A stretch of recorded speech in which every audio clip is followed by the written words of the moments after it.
Salut tout le monde, bienvenue chez les GG Comics, émission de débat dédiée aux comics et uniquement sur les comics. Pour ce 89e numéro, nous sommes avec Thomas de Comics House de Superman. Ah, excusez-moi, j'ai lisé du Grant Morrison, je suis désolé. Quel escroc. Nous sommes avec Cam de la librairie Le Comptoir de la BD Versailles. Bonsoir. Nous sommes avec Marty de Comics Office. Bonsoir tout le monde. Alors, je suis ulcéré, je voulais pas parler de Thomas, dire du mal de lui dès le début, mais là déjà il m'a énervé, donc ça commence mal. Et nous sommes avec moi-même, Black Hero de Sanctuary.fr. Bah écoutez les amis, comment allez-vous? Bah ça va super et toi? Ça va. Ça va. Dans 3 jours, c'est les vacances. Ah, pas moi. Hein. Moi, moi, ça sera dans longtemps. Par contre, je viens de faire la première échographie de Christelle, donc bon. Oh, félicitations. Oh, félicitations. Ça est bon. Ouais, c'est pour ça que je suis pas très présent en ce moment. Ça rentre beaucoup de temps, quoi. Ah, super. C'est super, félicitations. Trop bien. Ouais, merci. Donc bon, ça fait bizarre. Hein, et donc là, il vient d'annoncer la fin des GG dans 9 mois.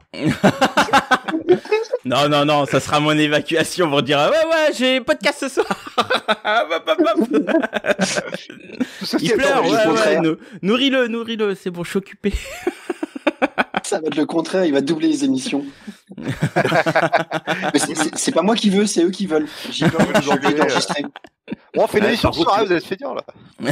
Quand tu vas devoir endormir le bébé, tu vas voir, ça va être des émissions, elles vont être nocturnes. C'est à 3h du mat les enregistrements. Ouais, c'est clair, à 2h du mat. Allez, puisque je dors pas, personne ne dort.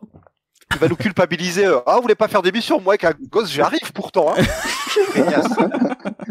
C'est clair.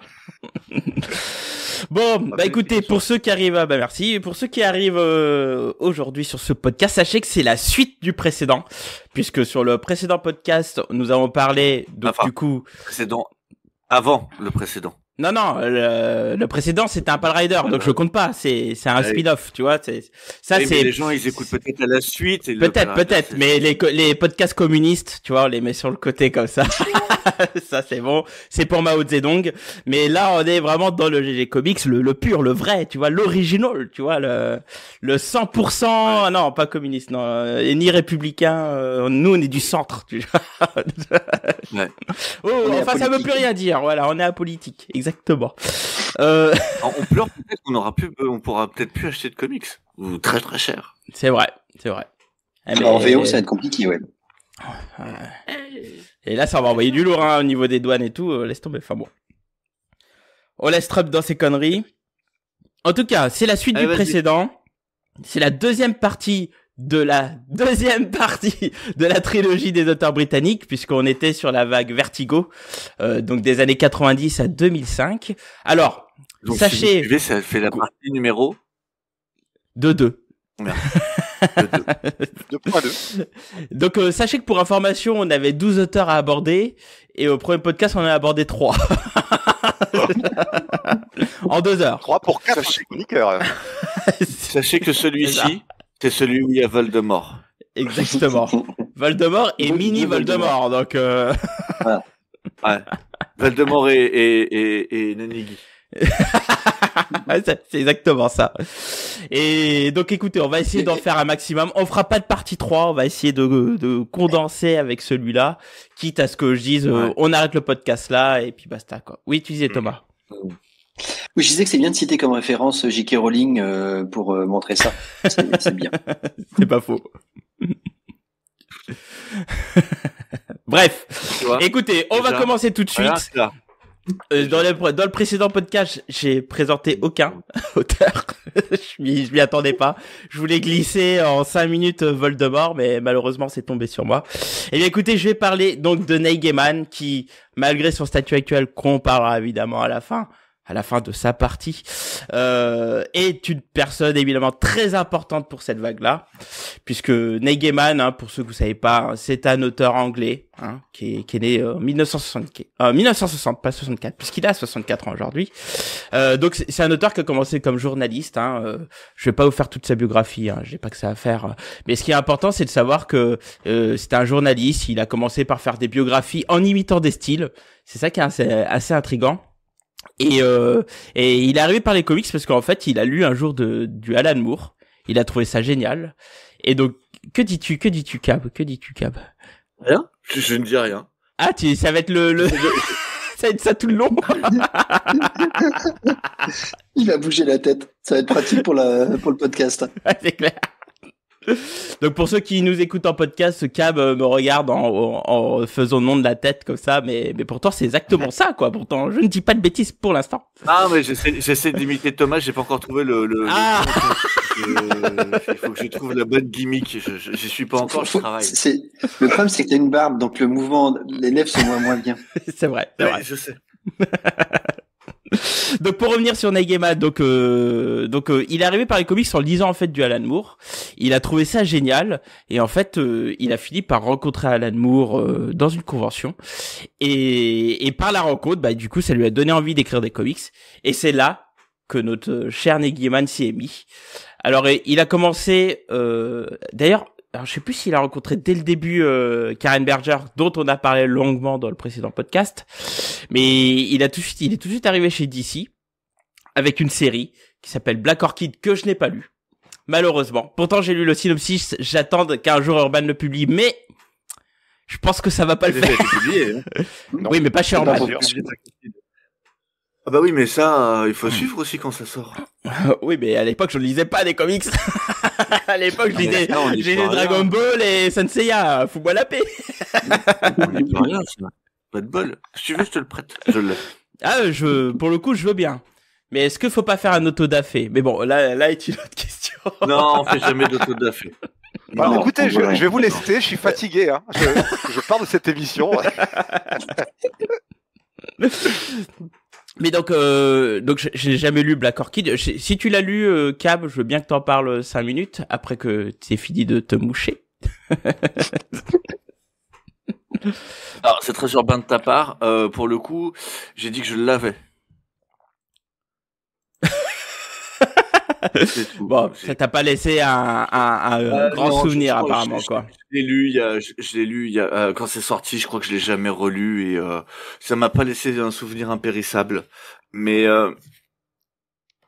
à ma défense, quand Neil Gaiman était très chez les lecteurs, j'étais très jeune et les dessins de Neil Gaiman, enfin des auteurs qu'a eu Neil Gaiman, à 80%, voire même 90%, ne m'ont jamais plu. Donc du coup, Dave McKean, t'aimes pas? Ah ok, à l'époque. Si.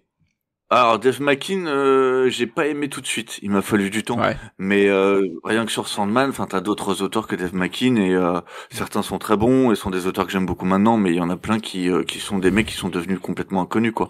Enfin qui ont jamais performé. Et c'est pas un auteur que je trouve qui a eu souvent des dessinateurs au niveau de ce que lui pouvait proposer en termes d'histoire. Tu vois, par exemple, quand tu prends un Sandman, tu prends la petite histoire par Quitley sur tous les immortels, c'est super.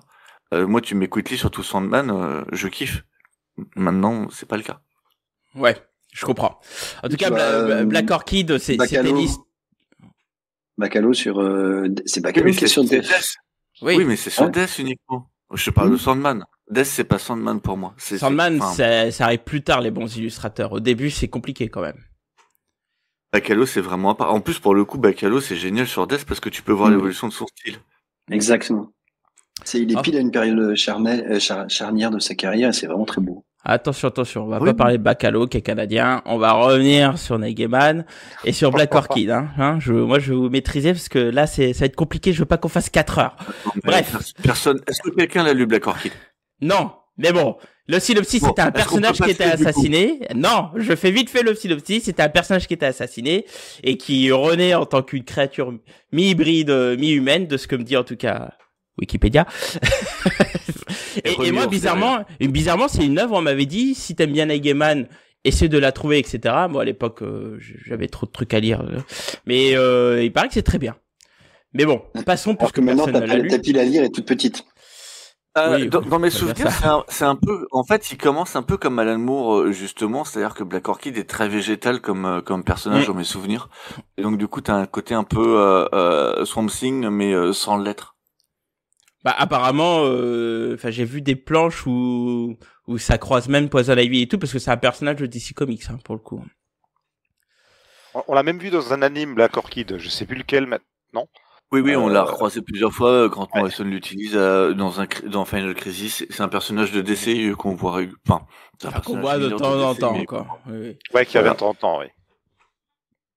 Exact. Mais bon, maintenant on va passer la chose la plus importante, puisque Neil Gaiman, c'est l'auteur de Sandman, qui arrive en 1988, qui est d'abord publié chez DC Comics d'ailleurs, et qui arrive plus tard chez Vertigo. Et donc Sandman, je pense qu'il faut mettre un petit temps dessus pour en parler un peu plus longtemps, puisque Sandman, c'est, je pense, une œuvre majeure des comics pour le coup. Une œuvre assez étrange. Donc Sandman, pour le coup, c'est alors on va dire entre guillemets le dieu des rêves. Et en fait, l'histoire commence où il y a une espèce de petite secte qui va capturer ce dieu et il va l'enfermer dans une pièce.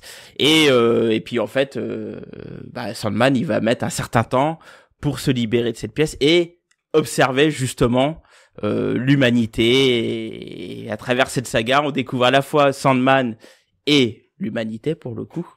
Et c'est une histoire qui est très intéressante. Moi, j'adore Sandman. Désolé. Mais c'est vraiment une saga que j'adore parce que, alors, comme on disait, malgré le fait que ça soit pas forcément bien dessiné, je trouve que Neil Gaiman a une écriture très sensitive. C'est-à-dire qui est très sur les sentiments, qui va aborder des thèmes vraiment novateur pour l'époque, révolutionnaire. Ça va s'ouvrir sur des choses comme se travestir ou l'homosexualité, etc. Enfin, il y a plein de sujets qui sont pour l'époque novateurs. Et je trouve qu'il y a une vraie justesse sur la manière dont c'est abordé et à travers des récits qui sont parfois. Alors, faut savoir que moi j'aime bien la bagarre, j'aime bien les trucs boum boum, j'aime bien les trucs dynamiques. Neil Gaiman, c'est tout l'inverse. Et pourtant, chaque lecture, alors parfois c'était un peu gavant à lire, mais à chaque fois le message qui était à travers, je trouvais ça génial, quoi. Moi, déjà, le tome 2, il me semble, de Sandman, où avec ce personnage justement qui se sent, qui est un homme qui se sent être femme, etc. et tout, je vais trouver ça d'une justesse terrible, que j'avais adoré ce récit. Et vraiment, Sandman, Neil Gaiman, dans son écriture, c'est ce qui le caractérise le mieux à mon sens. C'est quelqu'un qui sait aborder les thèmes, à l'époque, révolutionnaires, novateurs, et avec une vraie justesse pour aborder vraiment, l'aspect des minorités, etc. et tout. Mais il faut voir. Non, vas-y. Il faut voir que Neil Gaiman, en fait, si Alan Moore est le père en fait de la ligne Vertigo en la créant avec Swamp Thing, globalement celui qui l'a fait vivre pendant des années et qui va démultiplier les séries, mini-séries liées à son œuvre, en fait, ça va être Neil Gaiman. Et Neil Gaiman va reprendre le côté récit adulte, mais il va y apporter toute une poésie, un côté un peu gothique sur des thématiques adultes, là où Alan Moore va apporter lui de l'adulte là où il y en avait pas avant, avec des mecs comme Frank Miller, même si lui est américain.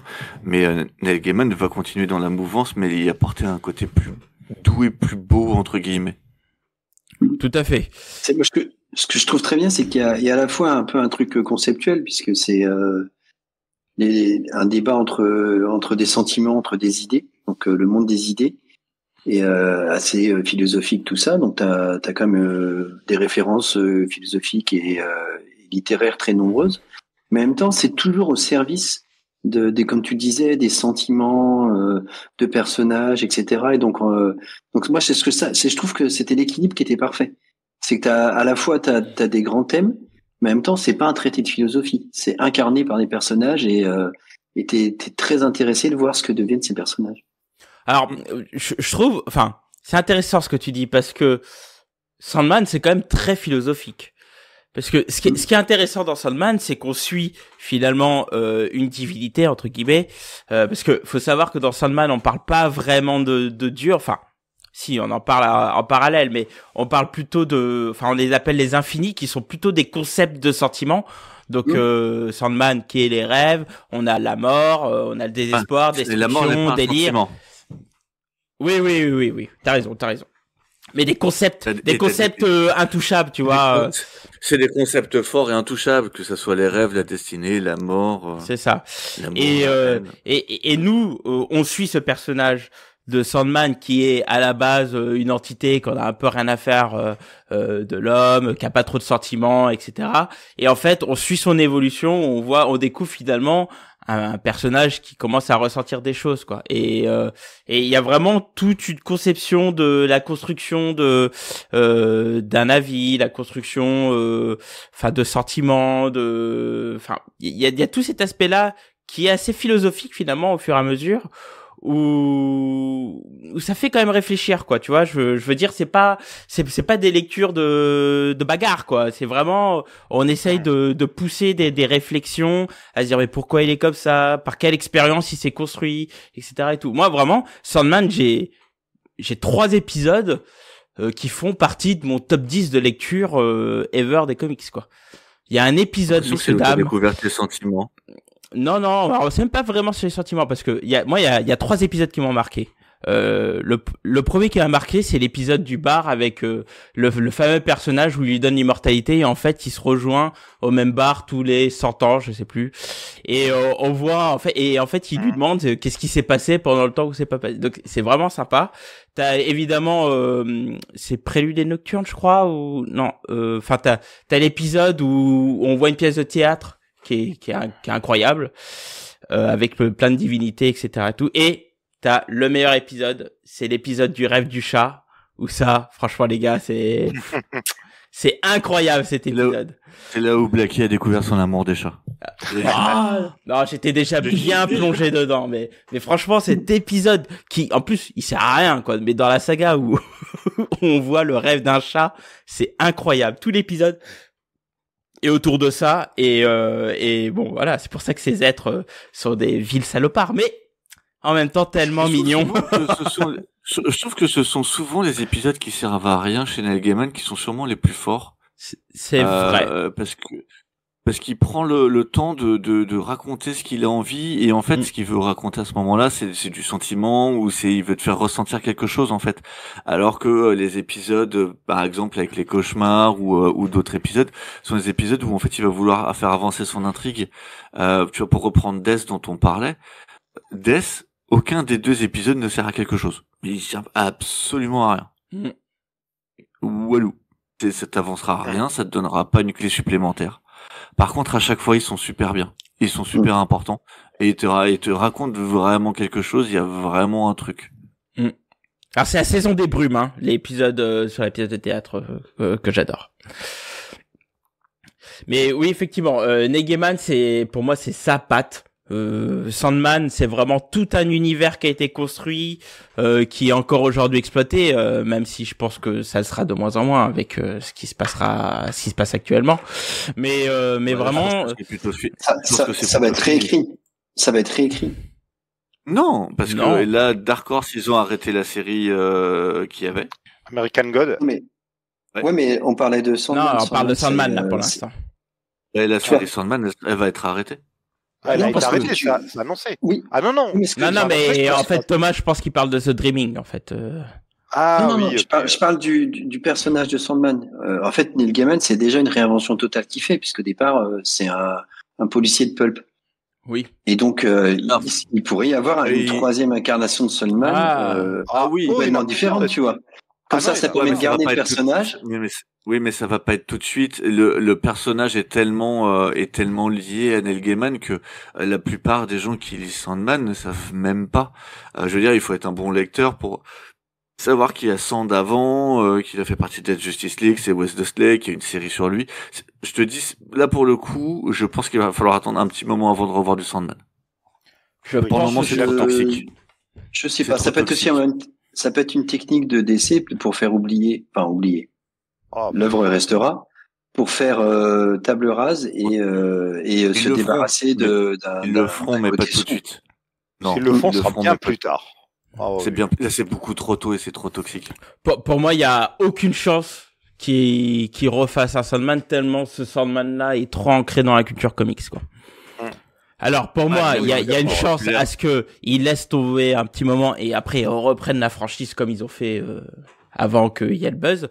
Mais, pour moi, Sandman, tu peux pas réinventer une troisième itération. Bah, d'ailleurs, The Trimming est une troisième itération, hein, véridiquement, puisque c'est un autre Sandman, c'est pas le Sandman de base, hein, qu'on soit clair. Mais je vois pas du tout un nouveau truc. Parce que Sandman, le précédent, c'est un personnage. Mais là, l'univers de Sandman par Neil Gaiman, c'est Sandman, c'est Death, c'est les Harry Potter, comment ça s'appelle, le Book of Magic. Book of Magic. Ouais. Elle a repompé allègrement, tu vois, on parlait de, mais typiquement c'est Harry Potter. C'est les House of Mystery, c'est toutes les séries House. Enfin, c'est un univers qu'il a créé. Ouais, mais c'est clair. Ils viennent de perdre un univers entier. Et je les vois pas. Tu peux pas repartir alors que avant Sandman, Wesley Dodds, c'était un personnage de pulp complètement oublié. Enfin, pour pouvoir refaire du Sandman, il va falloir partir sur. Il va falloir attendre ultra longtemps. Là, c'est trop tôt. Oui. C'est clair. Mais donc en tout cas bon, malgré le buzz actuel qui fait que bon, c'est un peu compliqué de lire du Neil Gaiman. Si vous ne connaissez pas Sandman, je recommande quand même de lire, même en mettant de côté qui est l'écrivain, parce que c'est vraiment une expérience qui est touchante, qui est bien écrite. Il y a vraiment des choses qui sont fortes, quoi. Ça apporte vraiment des idées qui nous amènent loin de penser que c'est un enfoiré de la pire espèce, hein, je suis désolé, mais bon, de ce qu'on voit actuellement, parce que vraiment, enfin, si on me dit ce qui se passe en ce moment et qu'on me le raconte 2 ans auparavant, je dirais non mais faut arrêter vos conneries, c'est pas possible que ce type, vu ce qu'il raconte, puisse nous faire ces horribilités, quoi. Ouais, mais tiens, je vais être méchant et je vous pose une vraie question. En dehors de Sandman, quel est l'impact, quel est de tout l'univers Sandman? Donc j'enlève le Death, etc. Quelle est la grosse série écrit Neil Gaiman et qui a fonctionné? En comics? En comics ou? Oui. En comics. Il y a quand même 1602 qui a bien marché chez Marvel. Est-ce que ça n'a pas marché sur son nom uniquement? Ça aurait été quelqu'un d'autre, est-ce que ça aurait marché aussi bien? Je ne sais pas. Alors, je dis pas ça. Alors, ça a bien marché à cause de son nom, à cause de l'histoire en elle-même qui était intéressante à suivre. Il y a quand même eu, donc, What If, la série Marvel, ils ont quand même repris l'esthétique 1602. Ils ont rien repris de l'histoire, mais ça a fait son petit effet. Après, bon, ça reste mineur quand même, hein, je te l'accorde. En fait, il faut juste se dire que après Sandman, il me semble qu'il a surtout été romancier. Oui. Et en fait, il a fait beaucoup d'indés. Il a fait beaucoup d'indés, il a fait beaucoup de titres. Hein. Ah ouais, mais bon, il fait Stardust, il fait Good Omens, bon, qui fait en même temps que Sandman Good Omens. Mais ça, c'est des adaptations de ses romans, ça. Ouais, c'est ça. Oui, ça. Voilà, mais tu parles de romans. Après, ouais. Non, mais moi, je te parle en comics, il a fait beaucoup d'autres choses. Il y a des Coraline, t'as les Éternels chez Marvel qui n'ont pas du tout fonctionné. Oui. Ah, mais Eternal, je trouve ça bien aussi. Ah non, ça a bien marché, Eternal, justement. Ouais, ça a plutôt bonne critique. Il y a même une série suivante par les frères Knauf qui, elle, a été avortée, mais celle de Gaiman, il y a eu du retard, me semble-t-il, si je dis pas de bêtises. Peut-être, je me rappelle plus le dessinateur, je crois que je l'ai encore en stock. Mais c'est Romita Junior. C'est avec Romita Junior. Je crois qu'il y a eu un peu de retard à l'époque, mais ça avait bien marché. Parce que Romita Junior, c'est à l'époque, surtout à cette époque-là, est connu pour être un métronome. Hein. Bon, je confonds peut-être. Alors, soit c'était Gaiman, soit je confonds avec autre chose. Soit. Ou alors c'est Gaiman qui a du retard, ce qui est possible aussi. Mais Romita, à l'époque, était réputé pour, tu vois, c'était un baglet, le mec. Je sais, non. En fait, il y a un 7e épisode, c'était en 6, et je crois que Gaiman a rajouté un 7e parce qu'il était trop à la bourre ou il n'arrivait pas à tout faire. Il y a un truc dans le genre, quoi. Bon, bref. Okay. Je m'embrouille de mes souvenirs. Alors, on oublie un petit passage, c'est que, Neil Gaiman a admiré Alan Moore et il faut pas oublier que c'est quand même lui qui a pris la suite de Miracle Man avec un 3e cycle qui est vraiment cool, c'est dessiné par Alan Davis de mémoire, si je me trompe pas. C'est pas Buckingham, non. Ah si, c'est Mark Buckingham. C'est Buckingham. C'est Buckingham, ouais. Mark Buckingham. Et là encore, on reconnaît sa patte, puisque on rentre dans un cycle qui est très intrusif sur l'aspect réflexion de ce qu'est Miracle Man et ce qu'il veut faire pour transformer un peu la planète, etc. et tout. Problème étant que quand on travaille sur une franchise d'Alan Moore, tout ne peut pas bien se passer. Parce que le sombre sorcier qu'il est a décidé de complètement se désengager de la franchise, puisque Miracle Man a été racheté par Marvel. Non, oula, tu sautes des étapes. Tu oublies Todd McFarlane qui a foutu un beau bordel dans l'histoire. Hein. C'est McFarlane. J'étais même pas au courant de McFarlane dans le bordel. Alors, c'est pas tout à fait. Alors, vas-y, parce que je pense qu'il y a des étapes à sauter. Oui. Ah, moi, je connais que par rapport à Marvel, parce que McFarlane a foutu la merde parce qu'il y avait un problème avec Angela. Oui. Ah oui. Oui. Ah oui, non, mais d'accord, oui, donc c'est peut-être ça que vous voulez parler. Oui, non. Ok. Non, mais même dès le départ, il y avait un problème, puisque Alan Moore a écrit, il savait pas que, en fait, les droits de l'éditeur anglais, il possédait pas les droits, et que c'est le créateur original. Ouais, donc c'est en fait, c'est un bordel monstrueux qui a duré pendant 20 ans, 30 ans. Plus de 20 ans, oui. 20 ans, plus de 20 ans. Alors, avant qu'il résoudre en justice l'affaire, ouais. Avec McFarlane qui troll en créant un personnage qui s'appelle Man of Miracle dans Spawn, même à un moment donné. Enfin, ça partait dans tous les sens, cette histoire. D'ailleurs, Neil Gaiman qui lui en aura voulu, puisqu'il reprendra Angela en lui faisant un gros doigt et en le mettant chez Marvel. En mettant chez Marvel. Ouais, on le revendra à Marvel, ouais. Ouais. Ce qui fait que je crois que l'édition de Spawn que Delcourt a sorti où il y a l'épisode d'Angela, je crois il y a que la France qui a pu obtenir ça parce que à l'étranger, je crois que cet épisode-là n'est plus publié. C'est pas réglé justement. C'est réglé. Ah oui, c'est réglé qu'ils n'ont pas le droit de le publier avec. Mais voilà. Ok. Les premiers Spawn, il y a beaucoup de trous. Hein. Non, mais là, on a tout. On n'a plus le droit de publier. Oui, nous, on a tout en France. Mais oui, nous, on a tout. On a re-eu récemment, c'est ce que je veux dire. Ouais. Oui, on a re-eu. Mais aux US, je crois que tu peux pas avoir l'épisode de Cerebus. Je crois que tu peux pas avoir l'épisode fait par Alan Moore. Je crois que tu peux pas avoir l'épisode par Frank Miller. Et je crois que tu peux pas avoir l'épisode par Neil Gaiman. Et tout dans les 10 premiers épisodes. 15 premiers. Ouais, les 15 premiers, oui. T'as la moitié de ta série qui dégage déjà. Ah, mais quel enfer le début d'Image. Ah, c'est clair. Ah là là. Et bon, c'est ça, c'est le charme d'Image. Ah, c'était le charme. Enfin bref, moi je trouve que en fait, sans Sandman, Neil Gaiman en tant qu'auteur de comics, c'est pas si ouf que ça, en fait. Oui. Parce que, oui, mais c'est compliqué de dire ça parce que moi je pense que faut plutôt réfléchir de manière inverse. Comme il a fait un truc extraordinaire, il s'est peut-être dit ouais, c'est bon, maintenant j'ai fait mon œuvre incroyable et je vais pas me fatiguer dans les comics et maintenant je vais me faire mes petits délires de mon côté parce que après il a fait ses romans qui ont cartonné, il a fait quelques trucs avec P. Craig David par-ci par-là qui font des jolies œuvres et puis basta quoi. Et il fait pas de super-héros. Et il fait pas de super-héros. Il en a fait un petit peu quand même. Il a fait Eternal et Batman. Un peu de Batman. Il a fait un épisode Batman, ouais. Et du bout des doigts, quoi. Ouais. Ah bah oui, mais à un moment donné, il faut travailler.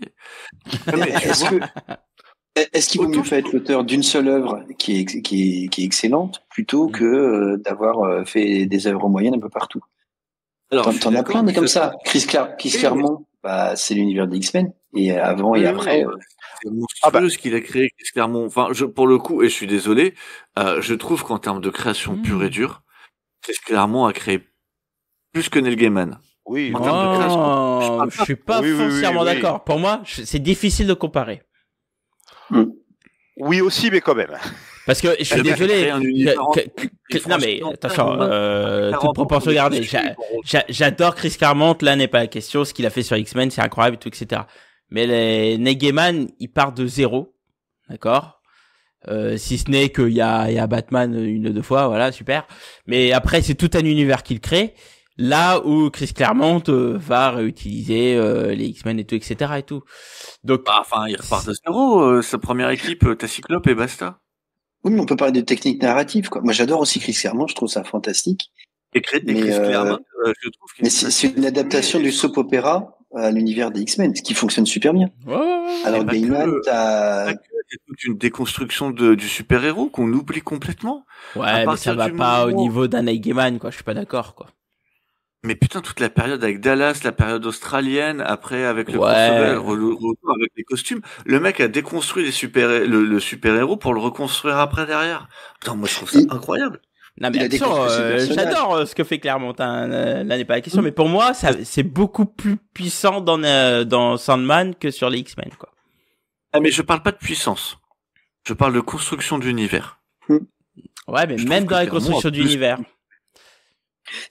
C'est deux choses différentes. Enfin, j'ai pas lu tout Sandman, mais Chris Claremont, en fait, il construit un univers et il fait évoluer ses personnages de manière extrêmement impressionnante, en fait. Tandis que Sandman, c'est plutôt une dérive poétique autour de différents personnages. C'est pas, tu vois, c'est pas le même rythme déjà, et donc forcément, il y a moins de création. Mais attention, hein. Bon, après, moi, je dénigre pas du tout le travail de Claremont. Au contraire, hein. En termes d'univers, je préfère l'univers des X-Men que l'univers de Sandman, tu vois, par exemple, pour le coup. Mais je trouve que dans la profondeur qu'apporte Gaiman et la profondeur qu'apporte Claremont, de manière, on va dire entre guillemets objective, je trouve que Gaiman va plus loin, tu vois. Et vous avez lu d'autres choses du coup de Gaiman? Parce que moi je sais que j'ai lu La Dernière Tentation qu'il a écrit avec Alice Cooper, qui est pas faux folle. J'ai lu Le Mystère des, qui est un truc donc du coup sur Alice Cooper qui fait très penser à The Crow. Bon, c'était l'époque. Ouais. J'ai lu Les Mystères du Meurtre avec Paul Craig Russell, ça qui est très sympa sur un polar avec le paradis. Violent Case, je me souviens pas parce que j'ai lâché l'affaire. J'ai trouvé ça très beau. Je l'ai chez moi, je le trouve magnifique. Je l'ai même dédicacé par Dave McKean. Je trouve ça absolument incroyable, mais imbitable à lire. Et après, Monsieur Punch, je l'ai pas lu. J'ai pas lu Coraline non plus. Mais je suis d'accord avec toi. Hein. Je suis d'accord avec toi que il a une œuvre majeure et qu'après ce sont des œuvres annexes, parfois très bonnes, mais c'est pas. Il n'a jamais voulu ou pu créer autre chose. Moi tu vois, j'ai lu des one shot avec Pickred Russell, pardon. Et j'en ai aucun souvenir si ce n'est que c'était beau, quoi. Donc tu vois, c'est pour dire, quoi. Après, il a eu une très belle carrière littéraire. Hein. Oui, bien sûr. On a parlé de Good Omens, American Gods. Enfin, il y a plein d'excellents livres qu'on ne peut plus lire maintenant. Et beaucoup d'adaptations ciné. Hein. Enfin, quelques-unes. Il y a eu Stardust, il y a eu Coraline, qui ont bien marché. Stardust, Coraline au cinéma. Puis après, en série télé, là, on a eu Sandman sur Netflix. Détective. American Gods. Il y avait Lucifer aussi, parce que Lucifer, ça vient de son univers à la base. Hein. Même si c'est pas lui qui l'avait écrit. Très loin. Même si c'est pas lui qui l'avait écrit. Et la série est un cop show standard, moi que j'aime beaucoup. Hein. Je suis grand fan. Oui, tu nous en avais parlé, ouais. Ça n'a absolument rien à voir avec le comics. Que tel. À part le fait que Lucifer se barre, mais ça que tu vois dans Sandman, globalement, ça n'a rien à voir. C'est pas le même perso, c'est pas les mêmes trucs, etc. Non, puis il y a eu comment ça s'appelle il y a eu De Bons Présages qu'il avait coécrit. Bah oui, Good Omens, oui. La saison 2 arrive bientôt, oui. Ah bon? Non, la saison 2 est sortie, je dis des bêtises. Elle est sortie la saison 2. Ils vont sortir un one shot pour l'équivalent de la saison 3 en fait. Oui, c'est ça, parce que la saison 2 est bien sortie, mais la saison 3 j'ai pas vu la saison 2, c'est pour ça que je confonds, oui. Ouais, j'ai vu un bout. Moi j'ai trouvé ça nul, j'ai arrêté en plein milieu. Après, ça vaut pas le bouquin, ça n'a jamais. J'aime bien la série, mais la saveur qu'il y a, parce que ce qui fait aussi tout l'intérêt de Good Omens, pour le coup, et ce qu'on oublie beaucoup, c'est qu'il y a Terry Pratchett et son humour derrière, et que Pratchett a un humour incroyable et que le bouquin est d'une drôlerie absolue, quoi. Oui, il y a des passages du bouquin dont je me rappelle encore, alors que je l'ai lu il y a presque 20 ans. Et pourtant, j'ai lu une seule fois. Le passage où le gamin convoque son chien. C'est incroyable, c'est tellement drôle. Et en fait, c'est l'antéchrist du coup qui va convoquer son chien. Et en fait, on te fait toute une pression comme quoi c'est un gros chien de l'enfer qui arrive. Tu as un molosse, ce truc qui il te voit, il te bouffe, mais il te recrache direct quoi. Et en fait, à la fin, comme c'est un enfant et que l'enfant est éduqué dans une famille aimante, tu vois le chien de l'enfer qui se transforme au fur et à mesure. À la fin, c'est un petit chien qui s'appelle Toutou. Et du coup, c'est une espèce de Yorkshire ou de Corgi et qui est complètement ridicule. Alors qu'en fait, là, au début, c'est la menace. Tu sens, les pattes enflammées et tout, le souffle chaud. À la fin, tu vois, un petit chien qui fait ouf, ouf. C'est tellement drôle. Puis dans le roman, c'est l'humain. J'ai oublié son nom, qui est vraiment le personnage principal. Là où dans la série, c'est l'ange et le diable qui sont vraiment mis en avant. Ce sont vraiment eux des personnages secondaires dans le bouquin, enfin très importants, mais ce sont pas eux les vrais héros de l'histoire en fait. Non, c'est l'enfant. C'est l'enfant le vrai personnage. Et les quatre cavaliers de l'Apocalypse sont tellement drôles. Oui. Mais bon, enfin bref, on s'éloigne. On quand parle même, de choses plus joyeuses. Ben non, justement, pour finir sur Monsieur Voldemort. Donc, malgré le fait qu'il écrivait des choses incroyables, auteur qui était pour l'égalité des sexes, etc., qui était même se disait même avec des idées féministes pour eux. Hein. L'année dernière, donc c'était l'été l'année dernière, l'auteur a des accusations d'agression sexuelle. Alors bizarrement, ça en parle pas trop. L'auteur, il reste sous le tunnel, il dit rien, etc. Finalement, je me rappelle l'année dernière, ça en parlait, mais sans plus, quoi. Je me suis dit bon, oui. Ça a disparu. C'était un peu bizarre quand même. C'était un peu étrange. Ouais. Pourtant, régulièrement, on commençait à entendre des témoignages, etc. et tout. Mais il n'y avait pas vraiment de très très grosse enquête qui a été faite sur le sujet. Et c'est là, au tout début d'année, là, c'est en janvier, où donc c'est le podcast Torteuil, c'est Vine. ça Vine, pardon. Oui, c'est chez Vine. Oui, c'est les gros articles chez et Vulture aussi, qui ont publié des gros témoignages de plein de victimes de l'auteur. Et franchement, enfin moi je vous invite pas à le lire, hein, mais si vous avez la curiosité, c'est horrible. Mais vraiment, on se demande qui est ce mec. Quoi. Il y a eu un vrai travail d'enquête qui a été fait. Ça se sent, ça se lit, ça a été recoupé. Enfin c'est pas du trash pour être du trash. Les témoignages sont durs effectivement et du coup ça a ouvert une enquête puisque pour le coup c'est pas juste du dit sur internet, il y a une vraie enquête en cours à travers 3 pays je crois puisque Neil Gaiman vit en Nouvelle-Zélande, en Écosse et en Angleterre et aux États-Unis. Donc du coup il y a en tout cas il y a un procès qui est en cours et pour viol et trafic d'êtres humains. Donc c'est lourd quoi. Donc c'est pour ça qu'on en parle en tant que Voldemort, parce que quand on lit, on se dit mais qui est ce gars mais franchement qu'il est en prison quoi. Enfin après on se dit non, c'est tout ça hein, mais là vu les témoignages, j'ai un peu du mal à croire que voilà quoi. Donc qu'il y a rien. Oui. Alors en France vous avez comme disait Cap, je pense que il y a eu rien pendant très longtemps parce que justement les journalistes enquêtaient et prenaient bien le temps de peser ce qu'ils disaient parce que c'est pas n'importe qui dans le milieu du divertissement. Et bon, on peut se dire que il y a eu le temps de bien chercher quoi et que donc les accusations sont quand même hyper solides quoi.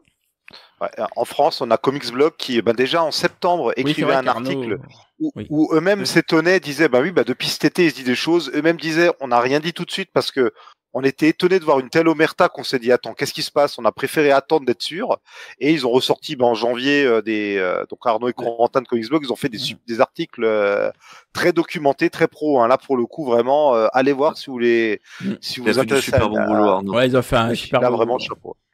Oui, vraiment. Puis alors moi je vous avoue que j'ai pas lu en détail, j'ai juste lu les premières histoires qui sont sorties, ça m'a coupé l'envie je sais pas exactement. J'ai pas tout lu, j'ai laissé tomber quoi. J'arrête pas d'entendre on dit une bonne partie et c'est vraiment horrible quoi. Ok d'accord. Et c'est très c'est à la fois surprenant quand justement quand on en parlait dans ce qu'il a écrit dans Sandman ou même dans ses livres de voir qu'un mec est capable de toucher et d'écrire sur des sujets qu'on estime des sujets sensibles, doux, ou de les écrire de manière intelligente, et en fait de faire des saloperies pareilles, c'est compliqué à assimiler, mais c'est clair. Visiblement dans le milieu de l'édition, en tout cas en anglais, c'est des choses qui se feraient, mais que le mec était considéré comme intouchable. Enfin, en tout cas, moi, c'est ce que j'ai lu dans un des articles, c'est que c'était plus ou moins un faux secret, quoi. En tout cas, peut-être pas jusque-là, mais en tout cas, une partie se savait. Je pense que c'est toujours compliqué dans ces cas-là, parce que des gens peuvent avoir une réputation, et donc tu peux imaginer des trucs, sauf que quand tu vois les faits, tu te dis, voilà, s'il avait été au courant de l'ensemble des faits, il n'aurait pas été intouchable, quoi. C'est juste qu'il voilà, il a su masquer ses horreurs et bien sûr. Et avoir un double visage, quoi, le visage public et ce qu'il faisait en privé, quoi. Enfin bref, je veux pas m'étendre sur le sujet très longtemps. Si je peux dire, c'est que Sandman pour moi c'est une œuvre majeure, mais alors après c'est sensibilité à tous. Si vous voulez pas supporter, cautionner ce que fait Neil Gaiman, alors évidemment. Personne ne cautionne ça, quoi. C'est clair, hein, mais si vous voulez pas participer à ça, etc., et ne pas le lire, ça se comprend totalement. Hein. Mais si vous êtes capable de couper entre l'auteur et l'œuvre, moi je vous conseille de lire Sandman. Hein. C'est vraiment un univers qui est très riche. Mais bon, sachez quand même que le créateur, il a des accusations qui fait que on n'est pas loin de Voldemort. Même complètement même, et on est dedans. Bon, et c'est pas pour rien que en ce moment toutes ces œuvres sont annulées, etc. et tout, parce que bon, c'est quand même compliqué de supporter un tel type de personne, quoi. Pendant que Marty est en train de s'endormir. J'ai des circonstances atténuantes, mais je suis un peu malade, donc. Ça va, t'as pas trop mal, parce que sachez que nous avons un éclopé ce soir, hein, évidemment. C'est ça de lire du Neil Gaiman en courant. Non, je pense que c'est. Moi, je préfère mettre ça sur le dos de Thomas. Je pense que c'est un complot de Thomas. Il a mis le mauvais œil. Il t'a regardé comme ça, il a fait. Oui. J'ai aussi depuis une semaine, j'ai un hydra sous ma terrasse dont j'essaie de me débarrasser. Je suis sûr que c'est Thomas qui est venu me les mettre. Ah bah, je cumule les tuiles en ce moment. J'en peux plus vivement les vacances. C'est incroyable dans le groupe. On peut pas avoir des idées différentes des autres et dire que Garfinis c'est de la merde. C'est incroyable. Non. En parlant de son et is, on va passer au prochain artiste, prochain scénariste, qui est un peu plus simple que les Gaiman, mais quand même, hein. Thomas. Je tiens à préciser que ça sont des favoris de Thomas.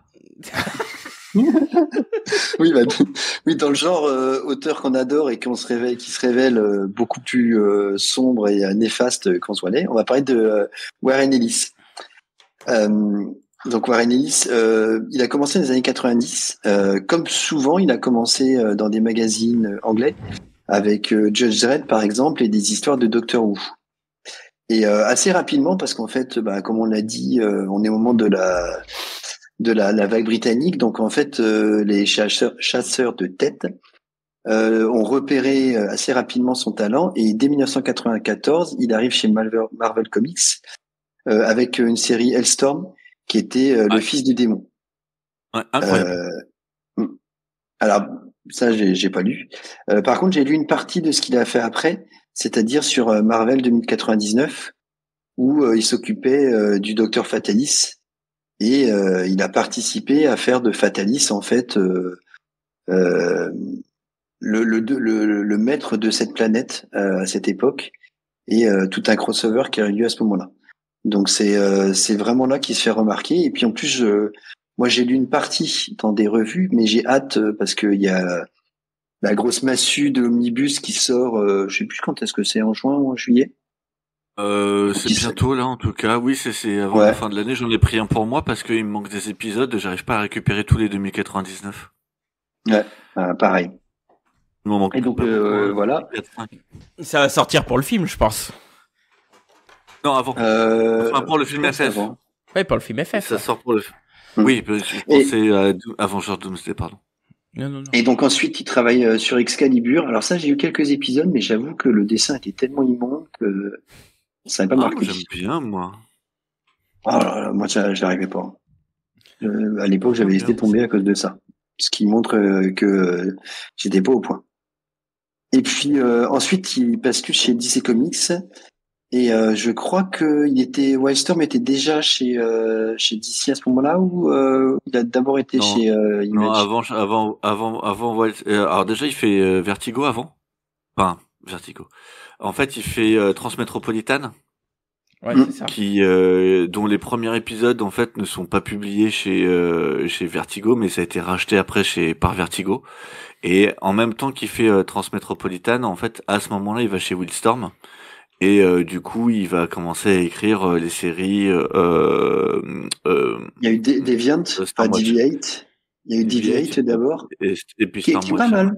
C'est une série dérivée de Gen 13 où en fait, Gen 13 c'était histoire d'ado avec des super pouvoirs, mais assez optimiste quoi. Une espèce de Teen Titan modernisé. Et Deviant, c'est la version très sombre où en fait c'était les plus violents d'un projet d'État, qui était rassemblé. Et franchement, ça c'est plutôt sympa. On est dans le grim and gritty à fond, mais c'est plutôt agréable. Et puis Humberto Ramos. Ouais. Il est très très bon à ce moment-là. Ouais, mais Humberto Ramos sur cette série. Ah bah il y a que lui, je crois.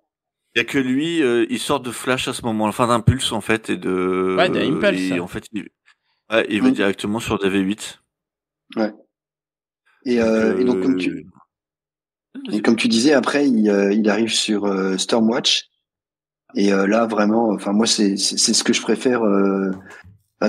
C'est cette période-là que je préfère de lui, puisque il y a Stormwatch, puis après il les transforme complètement pour devenir The Authority.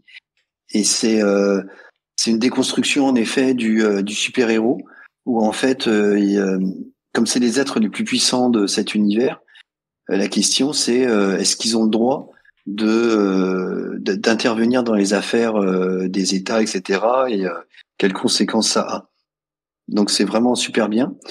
Et Transmétropolitane, c'est aussi un propos social. C'est un journaliste, Spider Jerusalem, qui s'est retiré du monde, qui vit en ermite parce que il en avait marre de la cruauté de ce qu'il voyait, que le monde s'effondrait, et qui préférait s'éloigner de cette situation. Et il est ramené par je sais plus par une journaliste. Par son éditeur à la base. Il est ramené par son éditeur qui lui dit qu'il donne 2 bouquins encore. Ouais. Et après, il se trouve une assistante. Et une deuxième après, ça. Mais en tout cas, à la base, il doit 2 bouquins et il s'est barré sans les faire. Et c'est une série qui est tout aussi excellente, mais au plus long cours, et en grande partie dessinée par Derek Robertson. Donc ça permet d'avoir une espèce de continuité à la fois scénariste et dessinateur qui est assez unique, parce que t'as vraiment voilà quoi, au long cours ils prennent le temps d'en construire des choses, d'évoquer plein de sujets différents, ils s'amusent avec les personnages, cette espèce d'humour ultra cynique fonctionne super bien, parce que justement je reviens là-dessus, je trouve que ce qui fait la force du personnage, c'est qu'il n'est pas juste un espèce de connard, c'est un connard qui, mine de rien, aime les gens et est juste révolté par la société. Oui, non, mais il est révolté par certaines personnes, mais au fond, moi, je suis persuadé qu'au fond de lui-même, je parle de Spider Jerusalem, il aime les êtres humains. Il trouve juste que la société est complètement pourrie, que tous les pouvoirs, qu'ils soient religieux, politiques, syndicaux, c'est tous des connards. Et par contre, les êtres humains, il traite son assistante comme de la merde, mais on se rend compte à la fin de la série que si, il est hyper attaché à elle, quoi. Ouais, je suis immense fan de Transmétropolitane, donc je dirais pas du mal de cette série, que je trouve incroyable. Je dirais, par contre, je suis pas sûr qu'il aime les gens en tant que tels. Je pense déjà qu'il aime la vérité. Excuse-moi, je disais du Garfinis. Alors là. Quelle indignité. Clément. Il attendait que toi, Marty, pour la faire, depuis le temps. Ah désolé, j'ai eu un souci de connexion, je sais pas ce qui s'est passé. C'est pas grave, t'inquiète. Et Thomas a bien géré. Mais alors moi je pense comprendre ce que tu veux dire, Thomas. Je pense qu'il aime bien le concept de l'humanité, mais par contre il déteste profondément les gens de son monde, hein, pour le coup. Je sais pense qu'il les déteste. Ouais, voilà. Mais par contre, je sais pas si vous l'avez relu récemment, parce que moi j'ai dû les racheter à Cab suite à un dégât des autres chez moi, et je l'ai reparcouru j'ai un peu lu en diagonale. Et mais punaise, enfin, faut le faire lire aux Américains, quoi, parce qu'ils ont vécu ce qu'il y a dedans, quoi. C'est une dinguerie, quoi. Oui. Alors déjà, ils le vivent encore. Ouais, voilà. Non, mais déjà que à l'époque, c'était quand même assez représentatif de ce qui se passait. Bah alors là, t'as l'impression que c'est un sketch, quoi. C'est exactement la même chose, quoi. C'est une dinguerie, quoi. Enfin, laisse tomber, quoi. Il parlait de Thatcher et de Reagan, Bush. Sauf que il mélangeait ça avec des fanatiques religieux, avec des abrutis complets. Moi, bien entendu, j'aime pas Thatcher, mais Thatcher n'était pas une abrutie. Trump l'est. Donc c'est ça qui est hallucinant, quoi. C'est que moi, ce que j'aime, j'aime pas dire que c'est visionnaire, mais en fait, là, en l'occurrence, plutôt, quoi. Ça fait partie de ces œuvres, en fait, qui, tant qu'on est dans ce monde-là, nous, en fait, prendra pas une ride. Ouais, je suis d'accord. Tu te rends compte que la première saga en 3 épisodes qui est sur les trans, en fait. Oui. Il a utilisé le côté des aliens, mais en fait, on parle de trans à l'époque où en fait les trans se faisaient virer et essayaient d'avoir leur quartier, etc. Ou des non-binaires ou de toute cette diversité de genre, quoi. Bah, t'auras tout ce qui sera les non-binaires, tu l'auras avec une de ses assistantes, avec son mec qui veut devenir un robot. Oui. On parle de c'est le transhumanisme aussi, quoi. Ouais, c'est ça. Bien sûr. Je pense qu'en plus, ce que j'aime bien dans cette série, c'est que t'as de tout. T'as autant effectivement de l'humour acerbe, comme tu le dis. On va parler de politique, on va parler de sujets sociaux, mais t'as des épisodes qui sont ultra touchants. Notamment l'épisode de la ressuscité. Et pour moi, sûrement l'épisode le plus touchant de tous, où en fait il va parler de cette nana qui s'est fait cryogéniser dans les années 80, 90, et qui en fait va se réveiller dans un monde ultra pourri, et le mec va avoir de la peine pour elle alors qu'elle est SDF, parce qu'en fait elle va avoir un choc, et le gars se dit mais le monde dans lequel on vit se fout de ce qu'elle a pu voir, elle a vu des trucs incroyables, et tout le monde s'en bat les couilles en fait, et c'est une honte, et je trouve cet épisode d'une beauté et touchant au possible. Et ce que je trouve génial, c'est le dessin est fantastique, quoi, parce que il arrive vraiment, Derek Robertson, à avoir un côté un peu cartoony par les personnages, un peu c'est ça, Bugs Bunny, tout ce courant-là, mais en même temps avec une sacrée violence dans ce qu'il montre, avec une précision dans les décors et tout. C'est détaillé, hein. Ouais. Il a jamais été aussi bon d'ailleurs. Je trouve qu'ensuite il a régressé, Robertson. Ouais. Je suis d'accord. Je pense que il y a eu une exigence de qualité qui a été incroyable, et après il a été bon, hein, mais il a jamais atteint ce niveau-là. N'a jamais été atteint après. Est-ce que c'est pas plutôt parce que après il a été avec Garcenis où il y avait plus une recherche potache, alors que Warren Ellis c'est quand même un peu plus fin, quoi. Peut-être. Je pense que c'est plus la manière dont il a été dirigé et là il voulait aller. Mais il a fait 2 titres en dehors de Garth Ennis. Il en a fait certes beaucoup avec lui et des longs titres, mais il en a fait d'autres sans lui. Ouais, mais après c'était plus de l'alimentaire. Je veux dire, là où on était plutôt dans une recherche de grandes séries, etc. et tout. Il a plus rien à prouver, quoi. Ouais, voilà. Maintenant, C'est marrant de dire ça parce que j'ai l'édition Le Téméraire pour le premier arc. Ouais. Et en fait, dedans, t'as tout un truc de Warren Ellis où en fait, il dit que les premiers épisodes, ça marche pas. Les ventes sont catastrophiques, en fait. Ah oui. Il faut attendre. Et en fait, le mec, il est quasiment désespéré de se dire qu'en fait, il va devoir arrêter la série. Et il faut attendre le 5e pour qu'en fait, ça commence à ce moment-là à monter et après avoir le succès qu'on connaît. Mais et je pense que d'ailleurs, c'est sûrement pas son œuvre la plus connue au jour d'aujourd'hui. Ça doit être Authority, je pense.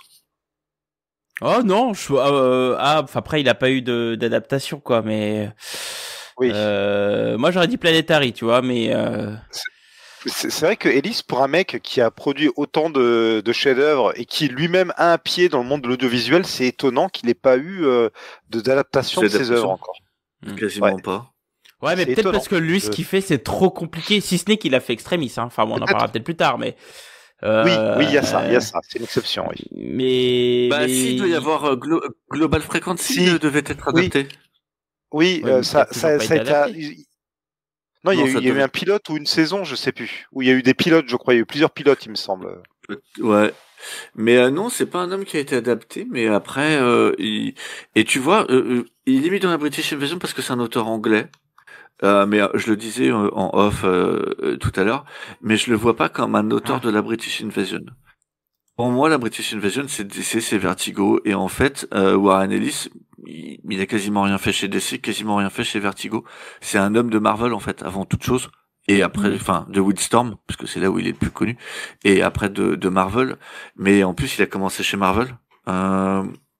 Et Transmétropolitan, qui est publié par Vertigo, en fait, ne l'était pas au début. Et du coup, j'ai vraiment du mal à le...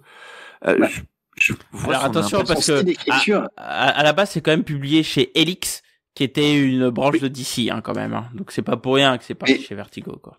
Est-ce que son style d'écriture et sa façon de faire n'est pas aussi un peu typiquement britannique, quoi? Mais complètement. Ça, pour le coup, je suis entièrement d'accord. On parlait de Transmétropolitane. Tu vois bien quand même l'auteur engagé de gauche qui se paye la tronche des libéraux et des conservateurs, quoi. Donc là, on est typiquement dans cette façon d'écrire, quoi. C'est vrai, et je suis d'accord avec toi, et j'ai toujours trouvé que Warren Ellis était Alan Moore sous Exta et qu'il se prenait pas au sérieux. Ou moins au sérieux, en tout cas. Moi, ce qui m'impressionne avec lui, et c'est un des auteurs que je préfère, parce on parlait de Neil Gaiman, qui a écrit une œuvre. Ce qui est impressionnant avec Warren Ellis, c'est la diversité de ce qu'il a touché. Ouais, je suis d'accord. Et que c'est rarement mauvais, quoi. Moi, par exemple, Next Wave, que j'ai lu il y a pas très longtemps. Exactement. Je suis pas très fan. Moi, je suis pas très fan. Mais je dirais pas que c'est mauvais. J'ai passé un super moment de lecture. Tris, qu'il avait fait beaucoup plus tard, j'ai trouvé ça très sympa. Après, j'ai plein d'autres exemples qui me viennent, mais moi, à chaque fois, je me dis, c'est au minimum agréable à lire. Et parfois, c'est brillant, quoi. Il y a des trucs marquants. Ministry of Space, par exemple, qui a été traduit par Royal Space Force chez nous. Ouais. Excellent. Ça, c'est vraiment. Si vous aimez les uchronies à la For All Mankind, For All Mankind m'a vraiment fait penser à ça, quoi. C'est exactement ça. Et moi, ce que j'aime chez Warren Ellis, c'est sa capacité à essayer de se réinventer, d'inventer de nouveaux concepts. Ouais, c'est ça. Ouais. Que ça marche ou que ça marche pas. Ouais. Tu prends quand il relance toutes les séries secondaires X-Men, il va faire de X-Man un personnage dont personne sait quoi faire, il va en faire un chaman. Je trouve ça super intelligent. Les idées qu'il a dans Authority, les idées dans Trees avec tout ce qui est en bioingénierie, etc. Quand il fait les Secret Avengers, un épisode, un concept d'histoire. Oui. Ah oui, Secret Avengers, c'est incroyable. C'est incroyable, le mec il te fait 12 numéros, t'as pas un numéro qui se ressemble, c'est à chaque fois un concept d'intrigue différent. L'épisode qu'il fait avec David Aja sur le combat en espace, là-dessus quoi. C'est incroyable ce truc. Je trouve que Warren Ellis a une originalité vraiment folle. Tu vois, même Moon Knight, le mec a réinventé Moon Knight. Aujourd'hui, tout ce que les auteurs font sur Moon Knight, c'est basé sur 6 épisodes qu'il a fait. Ouais, mais justement, moi c'est ce que il a su prendre le concept de base de Moon Knight. Moi, c'est ce que je trouve fou chez Warren Ellis, c'est que il a une idée. Parce que tu as beaucoup de personnes quand je commençais les comics, ils me disaient ouais, Warren Ellis, il a fait un truc incroyable chez Iron Man et tout. Alors moi, je m'attendais à lire un run, tu vois. En fait, non, il a fait qu'un récit. Il a fait un récit, et il a révolutionné le personnage à Extremis, avec l'armure liquide, en gros. Ouais. Et c'est un petit récit, et c'est extraordinaire. Ça va complètement changer la vision du personnage, et ça amène plein de possibilités. Et voilà, quoi. Enfin, je veux dire, et moi, c'est ça, c'est qu'il a des super idées. Effectivement, tu parlais Moon Knight. Il revient un peu dans les bases du personnage avec ses multipersonnalités et les costumes, etc. et tout. C'est 6 épisodes, mais c'est 6 épisodes qui arrachent tout, quoi. Donc, c'est assez dingue, quoi. Et Planetary, dont on a fait un long podcast, donc on va pas revenir durant ce podcast évidemment. C'est exactement ça, quoi. C'est plein d'idées qui foisonnent et qu'il exploite à merveille, quoi, sans en faire 40 épisodes, quoi. Et si vous aimez un peu le steampunk, par exemple, il en a fait un peu avec Freak Angels, par exemple, où c'est un peu une espèce de post-apo original avec Londres qui est sous les eaux. Il a fait d'autres titres comme ça, un peu steampunk et tout. Si vous aimez cette veine-là, allez-y, hein, il y a vraiment des trucs intéressants à prendre chez Ellis. Ce que je trouve bien, c'est que si on différencie par rapport à Gaiman ou Alan Moore, qui aime bien multiplier les références avec le grand art, la grande littérature, tout ça. Moi, je retrouve pas trop ça dans Ellis, quoi. Ça peut être intégré dedans, mais c'est moins affiché. Et je trouve que c'est Hickmanien déjà. C'est Hickman avec plus d'âme, Ellis. C'est plus mainstream aussi. Complètement. C'est très mainstream. Alors, juste un truc, je me posais la question, je me disais, mais c'est bizarre qu'il n'y ait rien adapté de chez lui. Faut pas oublier qu'il est derrière Red. Si.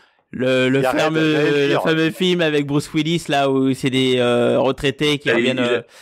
Oui, j'avais complètement oublié que c'était lui qui avait fait Red. Ouais, exactement. Ouais, il a fait Red chez Wildstorm. Alors le film est assez différent du comics. Dans le comics, il y a un seul retraité. Dans le film, il y en a 3, puis ils ont fait une suite. Oui. Mais c'est quand même étonnant qu'il n'y ait pas plus d'adaptation de toutes les œuvres Ellis. Oui, tout à fait. Ouais, parce que pour moi, Global Frequency, pour moi, t'as moyen de faire une série incroyable. Il y a eu il y a eu un pilote tourné qui a pas été retenu et il y a un autre pilote qui a failli être tourné et il a même pas été tourné. Mais Océan, tu peux y aller sans aucun problème. Bien sûr. On a parlé, si tu veux faire de l'Uchronie, on en a parlé tout à l'heure, mais il y en a plein, mais pour moi, un jour, transmettre sera adapté, quoi. Enfin. Après, ça dépend de. C'est compliqué, mais je pense que ça peut le faire. Accusations sur Ellis, quoi. Ouais. C'est ça. Pour l'instant, même si c'est des faits graves, mais moins graves que Gaiman, faut quand même. Ça n'a rien à voir. Des choses dans l'échelle. Oui. Mais pour l'instant, mais lui, en fait, il a tout mis en pause. Il ne fait plus rien parce que depuis 2020, il a été mis en cause par un collectif de victimes pour des comportements déplacés et des abus de pouvoir qui s'étaient étalés sur 20 ans. C'est-à-dire que soit par mail, soit lors de rencontres, il promettait à des jeunes autrices, scénaristes, de les insérer dans le milieu en échange de faveurs sexuelles, quoi. Donc voilà. Donc c'est quand même grave. Il y avait oui, mais il y avait pas que ça. Hein. Ça n'a pas été que de la faveur sexuelle. Il y a eu des ça pouvait aller sur des trucs un peu plus simples ou plus légers. Warren Ellis, c'est pas Neil Gaiman. Hein, ça, pour le coup, ce qu'il a fait est grave. Mais oui, c'est un autre niveau que ce que fait Neil Gaiman. Et surtout, moi, ce que je trouve important, alors ça fait très chrétien de dire ça. Mais tout de suite, il a pas nié les faits. Il a avoué les choses et il a tout mis sur pause et il a dit j'ai déconné. Il faut que je me questionne sur moi-même et que je change moi-même. Et de tous les cas qu'on a pu voir dans les récentes affaires, pour moi, c'est quand même un des seuls à avoir fait ça, quoi. Donc même si ce qu'il a fait est dramatique, en direct. En fait, il a reconnu les faits en disant, il a reconnu les faits en disant que s'il avait fait du mal, il pouvait le comprendre, que lui s'en était pas rendu compte, et que du coup, par contre, effectivement, il voulait plus ou moins expier. Et donc du coup, c'est vrai qu'il bosse dessus et ouais, c'est quand même pas mal. Enfin, je veux dire, c'est assez rare de voir quelqu'un se rendre compte qu'il a fait une erreur, enfin des erreurs pour le coup, et de vouloir changer, quoi. On loue la démarche, même si... Aux dernières nouvelles, c'est en pause. Depuis 2023, visiblement, le collectif qui est contre lui disent qu'ils auront plus le dialogue. J'ai lu ça. Mais... Ok. Bon, en tout cas, voilà. Il est tenté de faire amende honorable et depuis 2020, il n'y a plus rien. Soit il est blacklisté, ce qui est possible, soit en tout cas, il ne veut plus écrire, ce qui est possible aussi, et du coup, il n'écrit plus. Ou alors il écrit sous un pseudo et personne ne le sait. Possible aussi. Ouais, c'est pour ça qu'on dirait pas Voldemort, mais Nagini, c'est bien trouvé. C'est bien trouvé. Ah, c'est Nagini. Donc, mais voilà. Mais en tout cas, pour le coup, moi, je trouve que, Warren Ellis, si on veut lire du bon comics, quoi. Et c'est difficile de dire qu'on passe à côté, quoi. C'est clair. Oui, il a marqué l'époque, c'est sûr. Pas que l'époque, hein, parce que globalement, son run dure, son grand bon run dure quand même quasiment 20 ans, quoi. Le mec il reste longtemps en fait. Imagine si Alan Moore s'était jamais fâché avec DC ou Marvel et avait décidé de rester. C'est quasiment ce que ferait Warren Ellis. Tu vois, c'est quasiment ce qu'a fait Warren Ellis, quoi. Oui. Mais on a longuement parlé dans le podcast sur Planetary de toute façon. Oui, mais là, vous voyez, là, on a fait 5 auteurs, Grant Morrison, Garth Ennis, Millar, Gaiman et Warren Ellis. À ces 5-là, je pense qu'on est sur le gros wagon de cette vague-là. Et eux, ils ont encore, encore aujourd'hui, on voit leur influence, quoi. Encore un de ces gars-là sort une série, bon, je mets de côté les Gaiman, mais et Warren Ellis même à moitié, ils sortent une série, ça cartonne, quoi. Enfin, je veux dire. Bien sûr. Millar, j'ai des doutes. Ah, Millar, ça cartonne. Aussi. Oh, dès qu'il sort son Millar World, ça va. Dès qu'il sort son Millar World, il se fait plaisir. Alors, ils sont tous bons dessinateurs. Hein. C'est vrai. On parle pas de qualité, on parle de renommée, en fait. Et, ouais, mais tu vois, moi, comme je vois qu'il est obligé de ressortir Nemesis, je me dis que c'est qu'il a ressorti Too Wanted, je me dis qu'il y a eu un petit coup d'arrêt quand même, et qu'il était obligé de ressortir un peu, de ressortir des trucs, c'est de la valeur sûre. Oui, c'est vrai qu'on a eu. Est-ce que c'est parce qu'il a moins d'idées ou est-ce que c'est parce que il vend moins? Moi, je pense que c'est parce que ça vend moins. Parce que globalement, Mark Millar, il a une idée, il t'en fait 3 ans. Hein. Bah, on regarde Magic Order, là, on va passer c'est à la 5e saison, enfin, la 5e numéro, il me semble. Donc, 4e saison. 5e volume déjà? Non, il y a déjà 4 volumes déjà. D'accord. Ah bah j'en ai lu aucun. Et ils ont fait Big Game qui est le méga crossover avec tous ces persos et tout, quoi. J'ai tellement aimé le début de Big Game. Le début est incroyable. Ouais, bah après. C'est du Wanted comme je l'aimais, et à la fin, t'es là, tu regardes le truc, tu fais, t'es sérieux, mec, tout ça pour ça? Dégoûté. Ah oui, bah, Millar, mais Magic Order, moi je trouve que le premier, surtout grâce à Olivier Coipel, il est vraiment bien. Moi, tous les Magic Order, j'aime bien. Moi, j'aime les 4 volumes. J'ai pas lu la suite. Moi, j'aime bien. Pour moi, dommage qu'Olivier soit pas là tout le temps. Le meilleur dans le Millar World, pour moi, c'est celui avec Pavlov au dessin. Flash Gordon. Ouais. Starbright. Ouais, les Starlight, l'espèce de Flash Gordon, que je trouve incroyable, et Huck. Huck, j'allais dire, ça. Et je rajouterais Suprême. Tu vois, j'ai beaucoup aimé Suprême aussi. Non, c'est pas Suprême, c'est ça? Suprême? Non, pas Suprême. Non, Suprême, c'est un perso de Rob Liefeld. Oui. Non, mais justement. Ça, c'est Alan Moore. Le gars. Non, oui, mais ça me faisait penser à Suprême. Le gamin qui se transforme en espèce de Superman Captain Marvel. Avec le singe, là. Supérieur.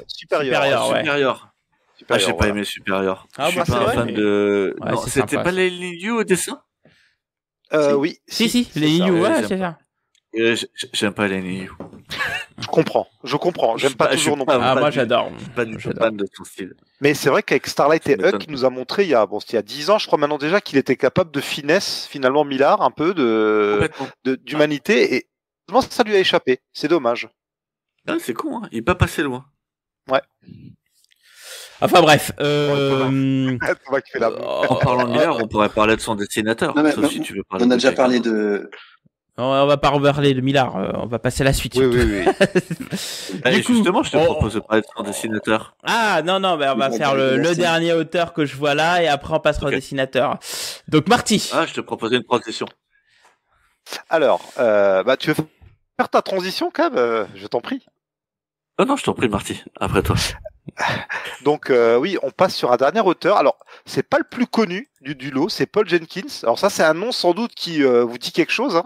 C'est quelqu'un, il est toujours là d'ailleurs, il est dans un coin. Et pourtant, au tournant des années 2000, c'était un peu le roi du pétrole.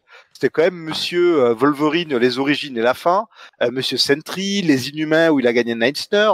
C'est quelqu'un qui est vraiment la baraka. Il a écrit Spider-Man, Hulk à ce moment-là. Enfin, c'est un peu étonnant son parcours. Alors, qui est Paul Jenkins? Donc, c'est pardon, excuse-moi, oui. Spawn the Undead. Je kiffe cette série qu'il a fait. Ça c'est incroyable. Alors tu en parleras peut-être parce que ça c'est tout l'angle de sa carrière que j'ai pas lu du tout. Moi, Spawn c'est vraiment un angle mort de ma culture comics malheureusement. J'en parlerai après. Incroyable. Ah super. Alors donc Paul Jenkins, donc, il est né au Royaume-Uni et il va aller aux États-Unis. Il va travailler, il va enseigner, je crois, la musique à des enfants handicapés, me semble-t-il, ce qui va un peu développer chez lui cette envie d'écrire des personnages assez sensibles dans le sens où les sentiments, les sens sont très mis en avant. Alors, il ne va pas du tout commencer sa carrière comme scénariste, mais comme éditeur chez Mirage Comics. Et là, je pense que Mirage Comics, chez vous, normalement, ça devrait vous évoquer quelque chose, une seule série. Des tortues.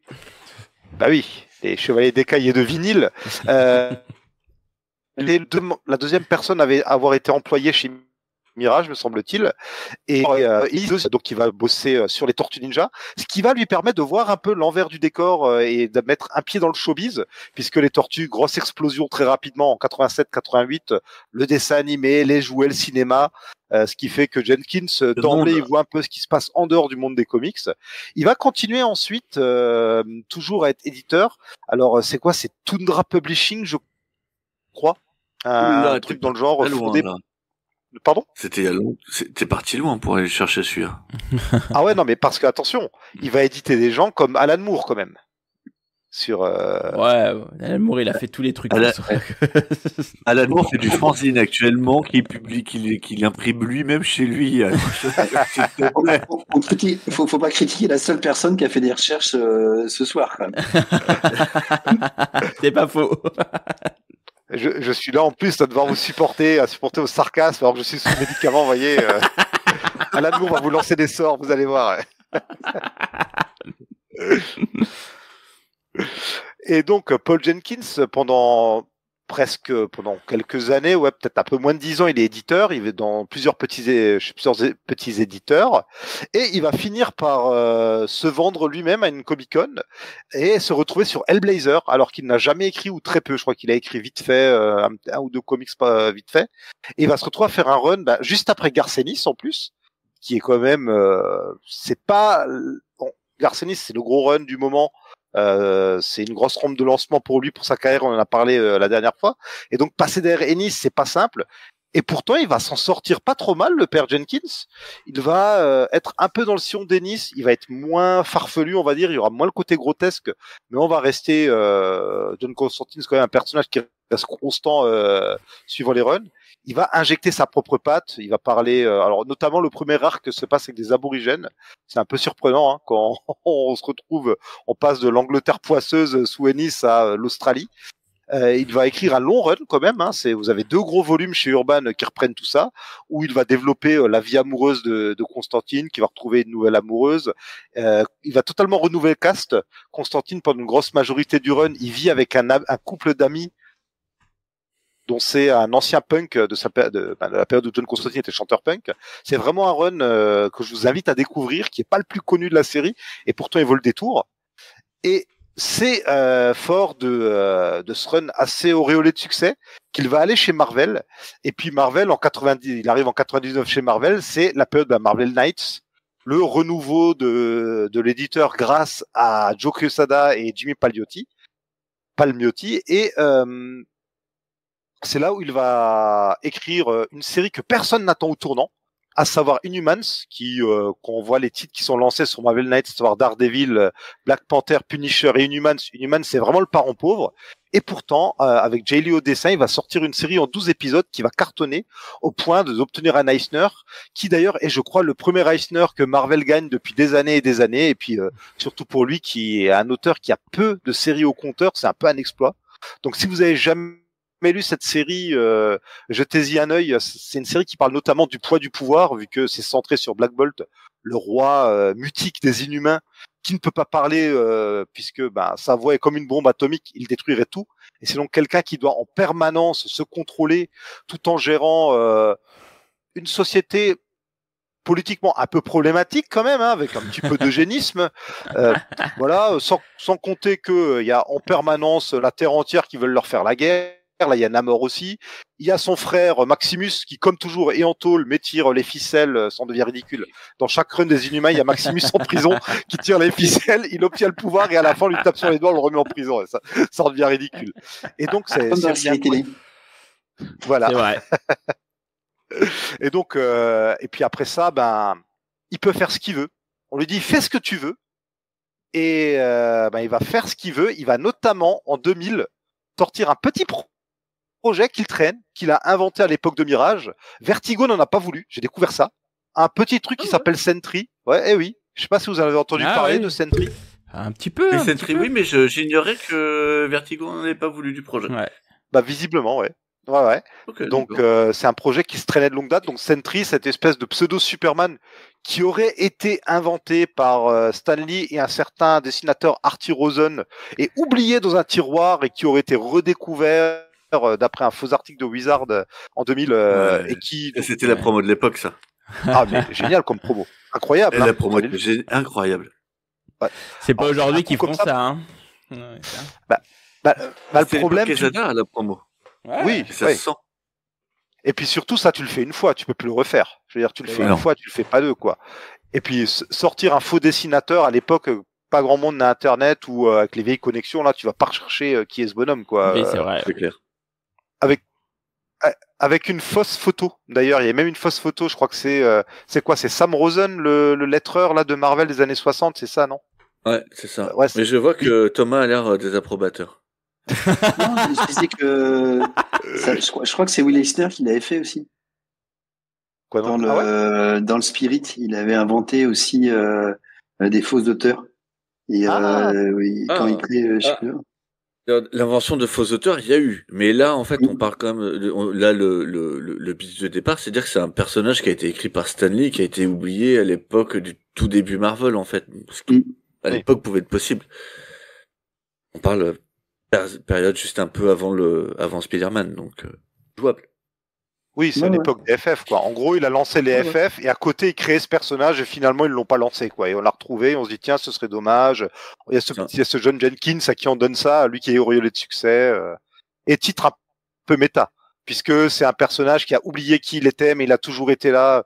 Série qui est pas censée être en continuité au début, qui va l'être à partir du moment où Bendis le récupère pour les New Avengers, où Paul Jenkins apparaît d'ailleurs. Il y a un petit arc là-dessus, c'est assez rigolo. Ah, je savais pas qu'il apparaissait dedans. Si. Ouais, j'ai bien fait gaffe. C'est le deuxième ou troisième arc, hein. C'est le deuxième arc, Sentry.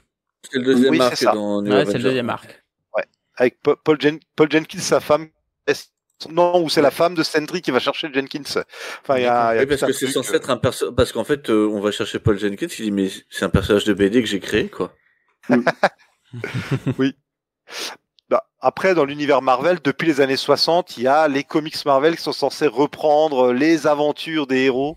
Il y a même un épisode de She-Hulk de Dan Slott qui explique que ça peut être des preuves à utiliser au tribunal puisqu'il y a le sceau du Comic-Code dessus. Enfin, c'est tout un délire dans l'univers Marvel. Sachant que sur Sentry, t'as quand même un boulot d'avoir des vieux comics avec un style rétro, etc. Il y a vraiment eu un boulot de fait. Moi, ça m'a fait un peu penser à du Miracle Man par moment, quoi. Ah, mais c'est totalement ça. C'est du Suprême et du Miracle Man. Hein. Oui. C'est dans la lignée. Ouais. C'est l'époque. Hein. C'est la queue de comète de toutes ces années des années 90, de tous ces titres où on réinventait Superman avec un soupçon de Captain Marvel. Voilà, c'est vraiment. On est un peu à l'aboutissement de tout ça. Donc, mais avec Sentry, la petite idée qui rend le truc génial. Quoi. Ouais, parce que t'as plus l'effet de surprise, quoi. Ouais, et puis là, en fait, la mini, elle est bizarre parce qu'il y a d'abord une mini où c'est l'histoire. Puis après, c'est que des one-shot flashbacks avec la conclusion qui arrive d'un coup.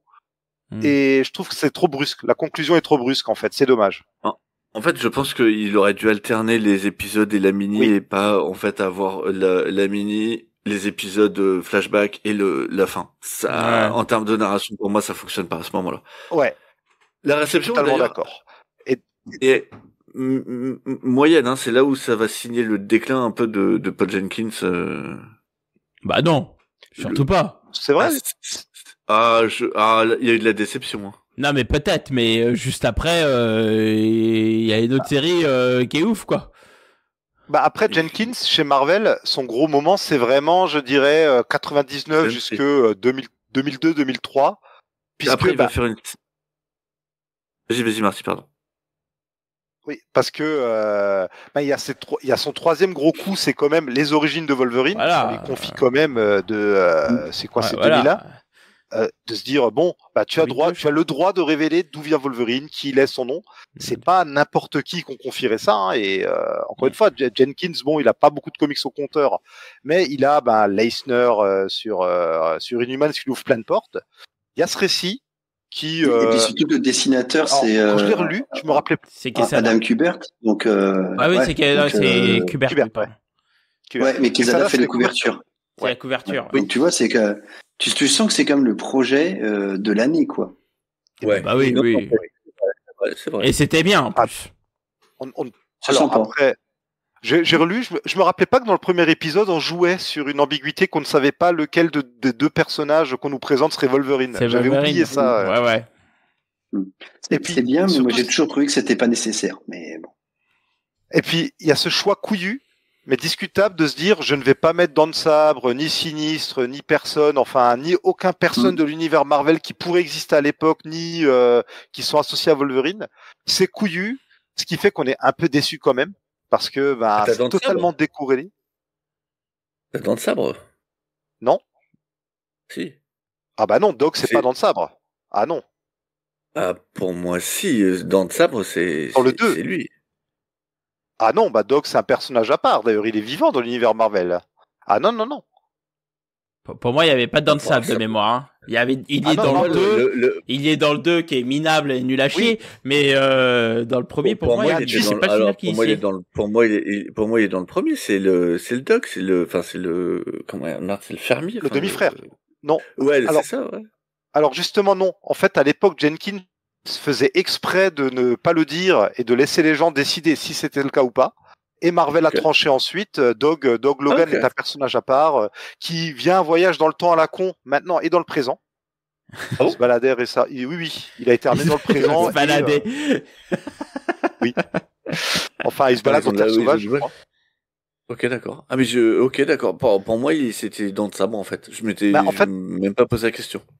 Oui, c'est ce qu'on se disait tous à l'époque. Et puis t'as le film Wolverine Origins, X-Men Origins Wolverine, qui lui fusionne dans le sabre et Dog. Ouais.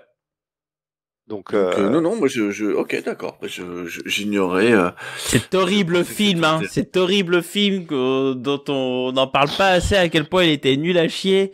Il y avait Will.i.am dedans. Rappelez-vous qu'il y avait Will.i.am dedans, quoi. Putain, mais ce film de merde. Oh là là. Il y avait Deadpool dedans. Et Gambit. Oui. Deadpool et Gambit.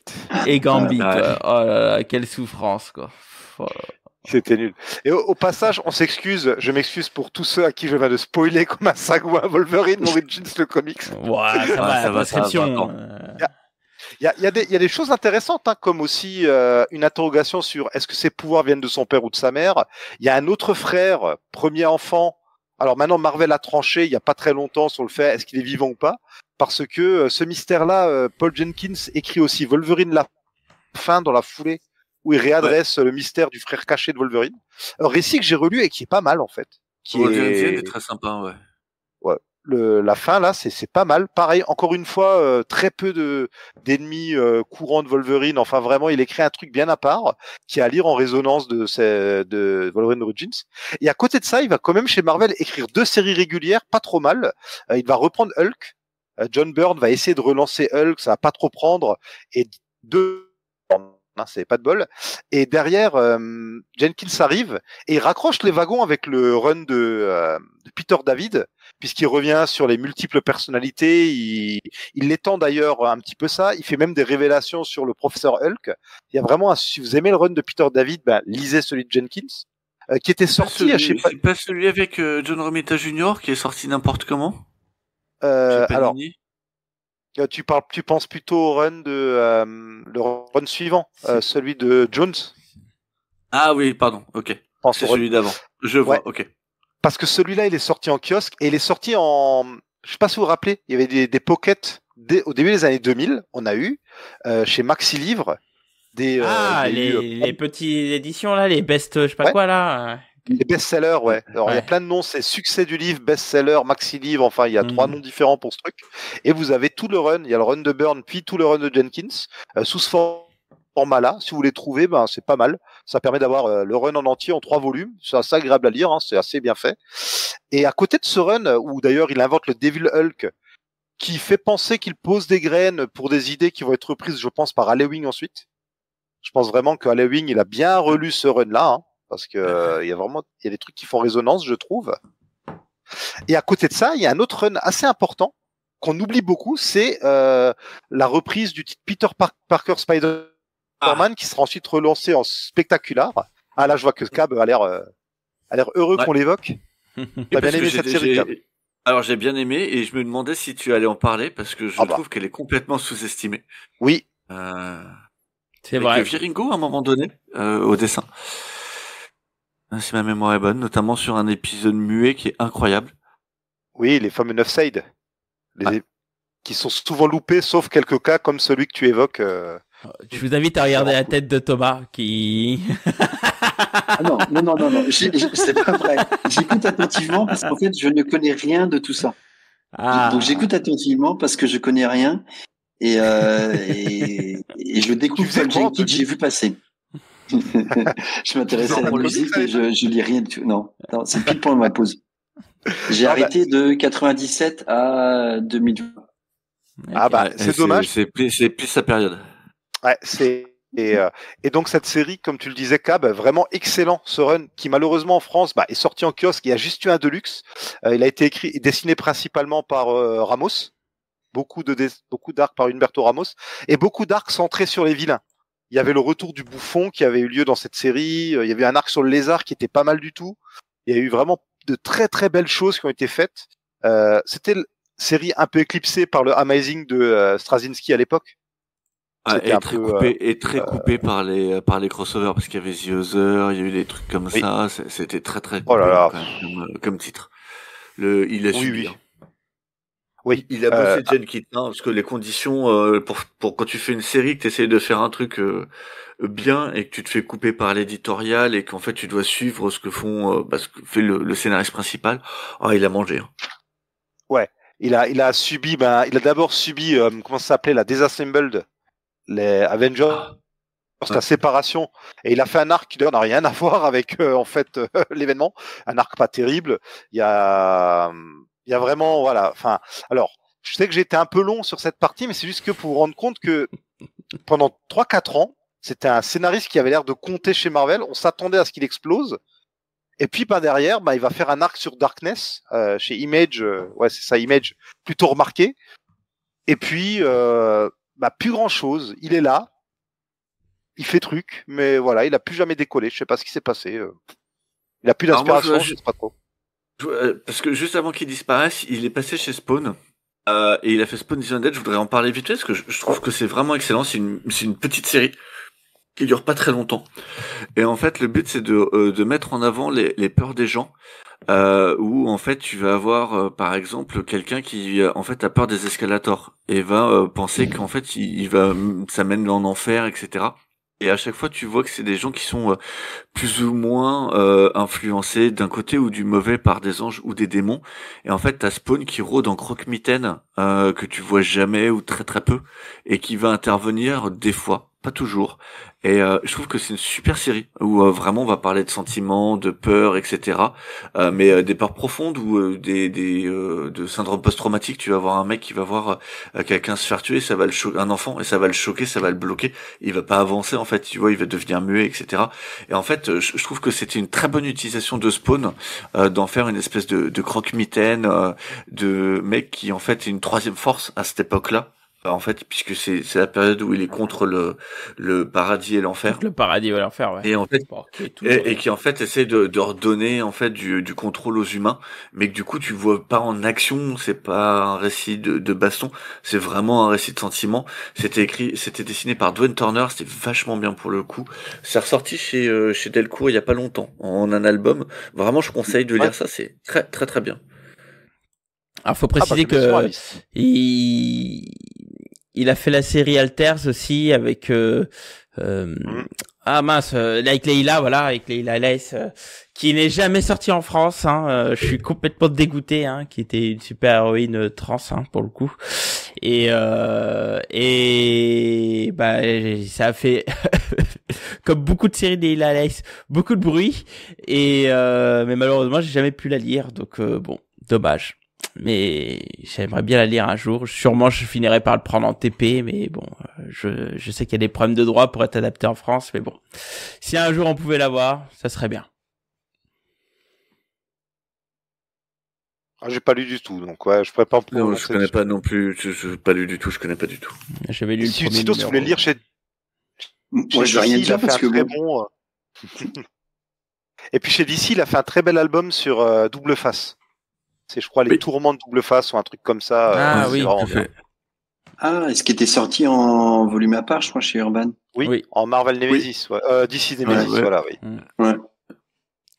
Non, moi je trouve que c'est un très bon scénariste, Paul Jenkins, mais effectivement, il a perdu la confiance des éditeurs, visiblement. Ouais. Ou peut-être qu'il se repose, il fait des trucs dans son coin, tranquillou, quoi. Ouais, il fait des trucs, hein, mais... Oui.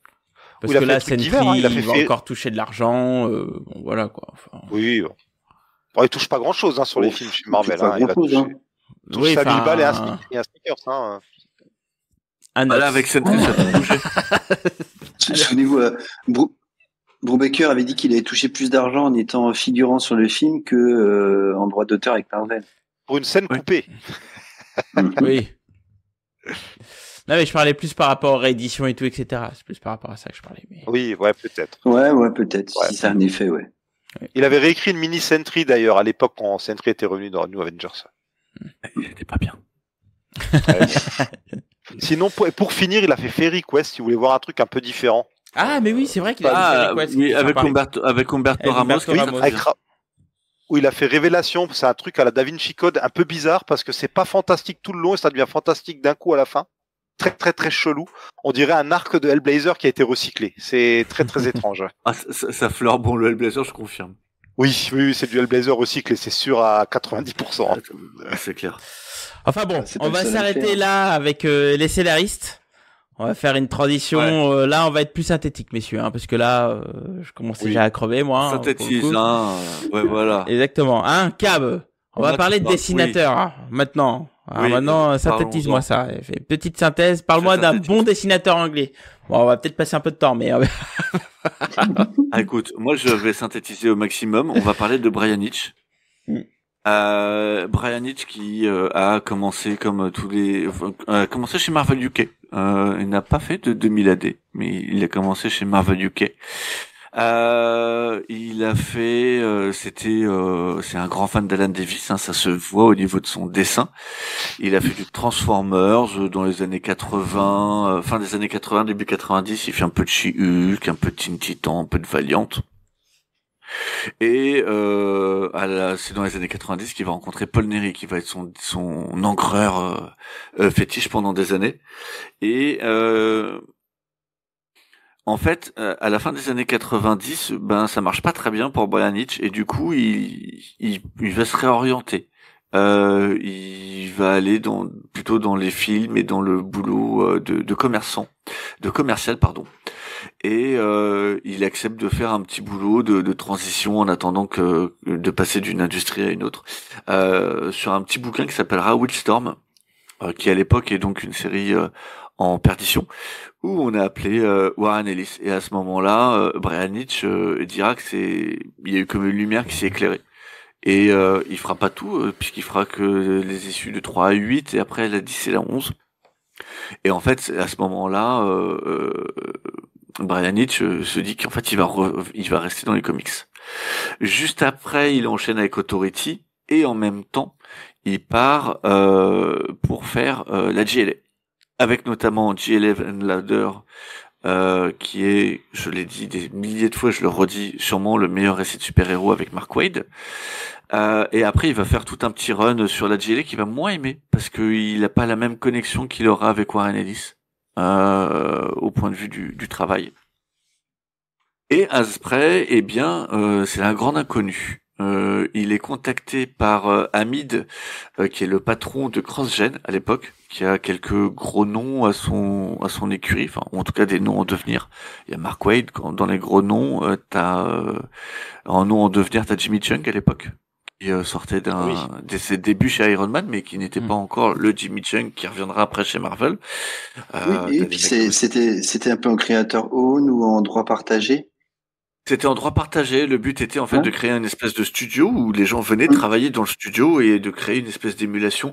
T'as eu des mecs comme Georges Pérez y est allé, il y a eu Steve Epting. T'avais vraiment plein de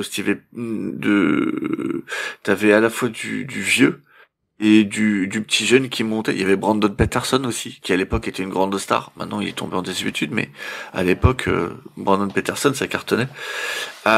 Et donc du coup, il va pas chez CrossGen parce qu'il y a un petit mec qui s'appelle Joe Quesada qui va l'appeler et qui va lui dire écoute, j'ai un projet pour toi. Ça s'appelle Ultimates. Et prends le temps qu'il faudra.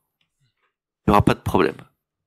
Et donc du coup, il va se lancer dans Ultimates, qui est une série classique. Je vais pas la détailler, tout le monde la connaît. En tout cas, tous ceux qui lisent les comics la connaissent.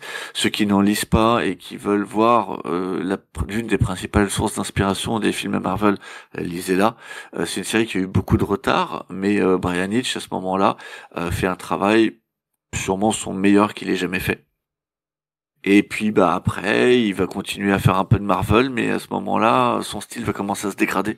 Paul Neary ne sera plus son encreur déjà ça sera le cas déjà sur Ultimates, et il se détache du style de Alan Davis, donc son compatriote anglais. Et puis après, il y a une petite baisse de régime, il disparaît plus ou moins, avant de revenir chez DC dans la série Hawkman, où là, en fait, il rappelle qu'il est capable de faire une bonne série et de ne pas être en retard et de pas mettre 10 ans à faire 4 épisodes comme Jimmy. Et donc, depuis son retour sur Hawkman, en fait, Brian Hitch est maintenant un régulier de chez DC et un auteur qui est capable de te pondre 10 numéros dans l'année de manière régulière et qui fait des séries. Il est avec Geoff Jones maintenant dans Ghost Machine. Maintenant, là il vient de lâcher DC, il a signé un contrat d'exclus dans le truc de Geoff Jones, et donc du coup le titre vient de sortir en VF chez Urban, si je dis pas de bêtises. Ouais, Redcoat. C'est ça, Redcoat, où on suit un type qui est immortel. Un bel enfoiré. Voilà. Avec Albert Einstein. moi, je l'ai connu aussi comme, mais en mal. Je l'ai connu comme scénariste sur la JLA. Ouais, la JLA. C'était nul, hein. Non, c'était pas mauvais. C'était pas bon. Alors, je l'ai jamais lu en tant que scénariste pour le coup. C'était pas c'était la JLA, non, c'était Justice League, tout simplement, non? C'était Justice League of America. Ouais. Ah, c'était les of America quand même, je me rappelle même plus. Oui. Enfin, justement, par contre, je me rappelais de la série qui était nulle. Normale en même temps, c'était vraiment c'était vraiment nul, hein, pour le coup. Mais alors moi, le problème avec, effectivement, il y a Ultimate qui incroyable, quoi. Et mec, autoritiste. Et moi je préfère sa propre. Moi je préfère. Moi je préfère Ultimate. Mais c'est Ultimate. Authority, Stormwatch, ces JLS sont incroyables. Tout d'accord. Mais après Ultimate, je trouve qu'on rentre dans un flou. Je pense que c'est une rockstar et donc il a un peu rien à branler, quoi. Le pire c'est CFF avec Millard. Oh oui, c'était nul. Non, c'est pas pire que les Justice League. Excuse-moi, les Justice League là vraiment c'est du caca en barre, quoi. Oui, mais il était que scénariste. Non, il en a dessiné avant d'être scénariste. Ah ouais? Ah ouais, il a fait des trucs. Moi j'ai lu ceux où il était scénariste. Horrible. Alors que c'est FF avec Millard, tu sens que le mec il est en roue libre, quoi. C'est moche, putain. Ah oui, ça c'était pas terrible. Oh là là. Par contre, en plus c'était en retard et l'histoire était naze. Là, le Redcoat, franchement, le Redcoat, je me suis pris une claque. Je m'attendais à un vieux caca comme les trucs et non, en fait, c'est pas foutu de la gueule de Geoff Jones. Non, il est revenu, je te dis, il y a quoi, 3-4 ans sur Hawkman. Tu vois, une série où personne l'attendait. Et en fait, le gars, il fait 12 épisodes. Il n'y a pas un épisode qui est mauvais. La série est très bonne à ce moment-là. Et c'est top, quoi. Non, moi, j'ai vu des pages. Non, j'ai vu des pages. J'ai fait, c'est bon, sans moi, quoi. Vraiment, j'ai pas trouvé ça ouf. C'est Hawkman, pour moi, c'est le début du retour en grâce, c'est Hawkman. Bah non, parce qu'après, il a fait Justice League, excuse-moi. Non, Justice League, c'est avant. Non. C'était avant? Je me rappelle plus. C'est avant. Mais les Hawkman, j'ai eu quelques pages, j'ai pas voulu me lancer dedans. Je fais, c'est mort, quoi. Non, mais je pense que Redcoat, il est entre potes. Ils créent leur truc de leur côté et ça l'a remotivé. Et puis je pense que les délais doivent être différents. Non, Donc, ces derniers décès étaient vraiment au niveau. Franchement, regardez les planches. Ah ouais, déjà Ouais. Non. Moi, j'ai regardé alors. J'ai regardé le dernier numéro de Hawkman pour voir si tu me dis pas des. Non, mais même, il a fait d'autres choses après. Après Hawkman, il a fait d'autres choses chez DC. Mais puisque là, il était chez DC il y a encore très peu de temps, et ses derniers bouquins chez DC sont très très bons. Pour le coup, moi, je suis assez fan de ce qu'il a fait. Ouais, je vois bien ces dernières pages et juste non. Ok, merci. Voilà. Tu vois, t'as pas lu son Batman Grave? Non. C'est pas mal Batman Grave. Moi, j'ai bien aimé. Je te connaissais avec des meilleurs goûts, Cap. Ok. C'est à force de discuter avec moi, que veux-tu? Ouais, voilà. C'est ça. Bon, écoutez, moi je parlais très rapidement d'un autre dessinateur qui, mine de rien, est actuellement aussi dans la mode de Geoff Johns, qui est Gary Frank. Gary Frank qui est, pour le coup, alors moi j'ai toujours cru que c'était un Américain, mais c'est en préparant justement la liste des auteurs anglais que j'ai découvert, et c'était toi Cap qui nous l'avait précisé qu'il était bel et bien anglais. Donc comme tous les Anglais, il a commencé chez... alors non, il a commencé déjà sur la pire des franchises, puisqu'il a commencé par du Doctor Who magazine, Bitch Please. Heureusement que Dragner il t'entend pas. Putain, il te collerait une directe. SN des bisous, mais non quoi, juste non. Mais bon, après il est très vite arrivé chez Marvel UK et puis il a fait quelques épisodes, mais en fait il a surtout commencé chez Marvel en tant que cover artiste. Et il a une petite période de cover artist où effectivement c'est quand même un super illustrateur de couverture, hein, pour le coup. Mais c'est plutôt quand il arrive chez DC. Pardon? Ça dépend à quelle période. Je trouve que tout le temps les couvertures, moi, Gary Frank, je dis oui monsieur quoi. Pour le coup, c'est quand même très bien. Alors, mais aucune de ces couvertures Superman où Lois Lane ressemble à une pute sous crack. Donc non. Putain.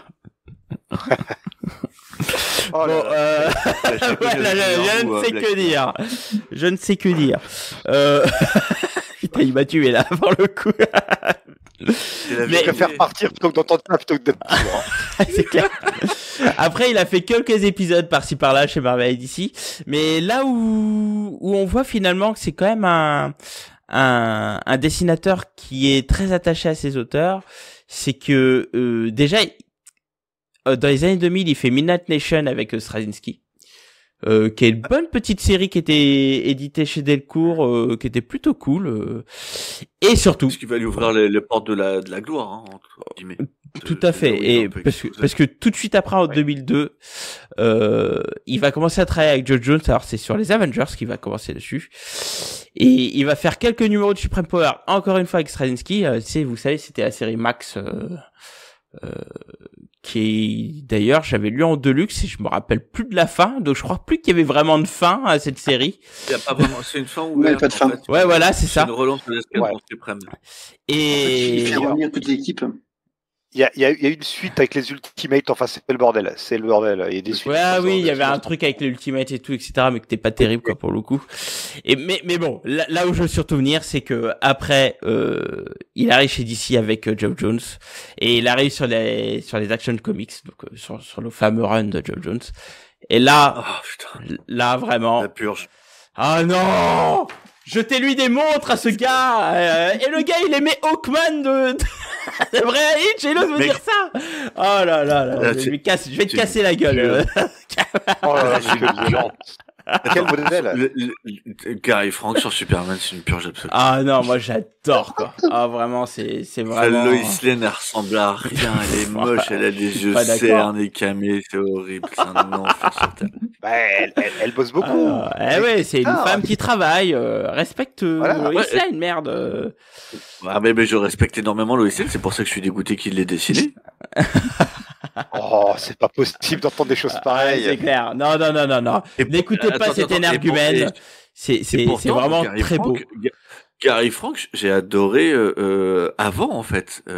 Keane, Midnight Nation, ce Keane c'était vachement bien ça en petite série. Moi je trouve que pour moi c'est Superman, c'est vraiment la révélation pour moi. C'est Hulk, etc. Non, moi je préfère 1000 fois ce Superman avec Geoff Jones. Et d'ailleurs c'est d'ailleurs il a un contrat d'exclusivité avec DC à cette période de mémoire. Et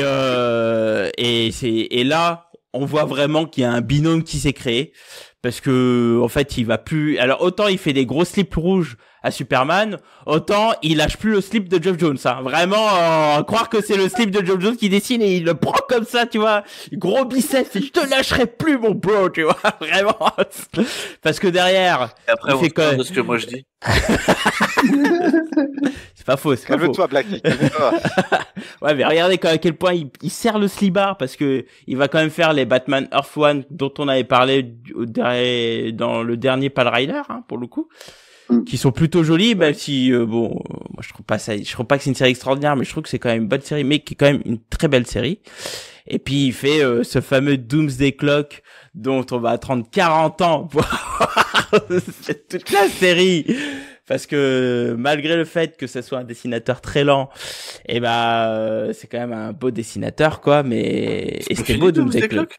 Si, c'est fini. C'est fini. Mais ça a duré une éternité parce que justement, il a été trop lent, Gary Frank, quoi. Mais ça devait être des deux côtés, hein. Je pense que c'était surtout Gary Frank.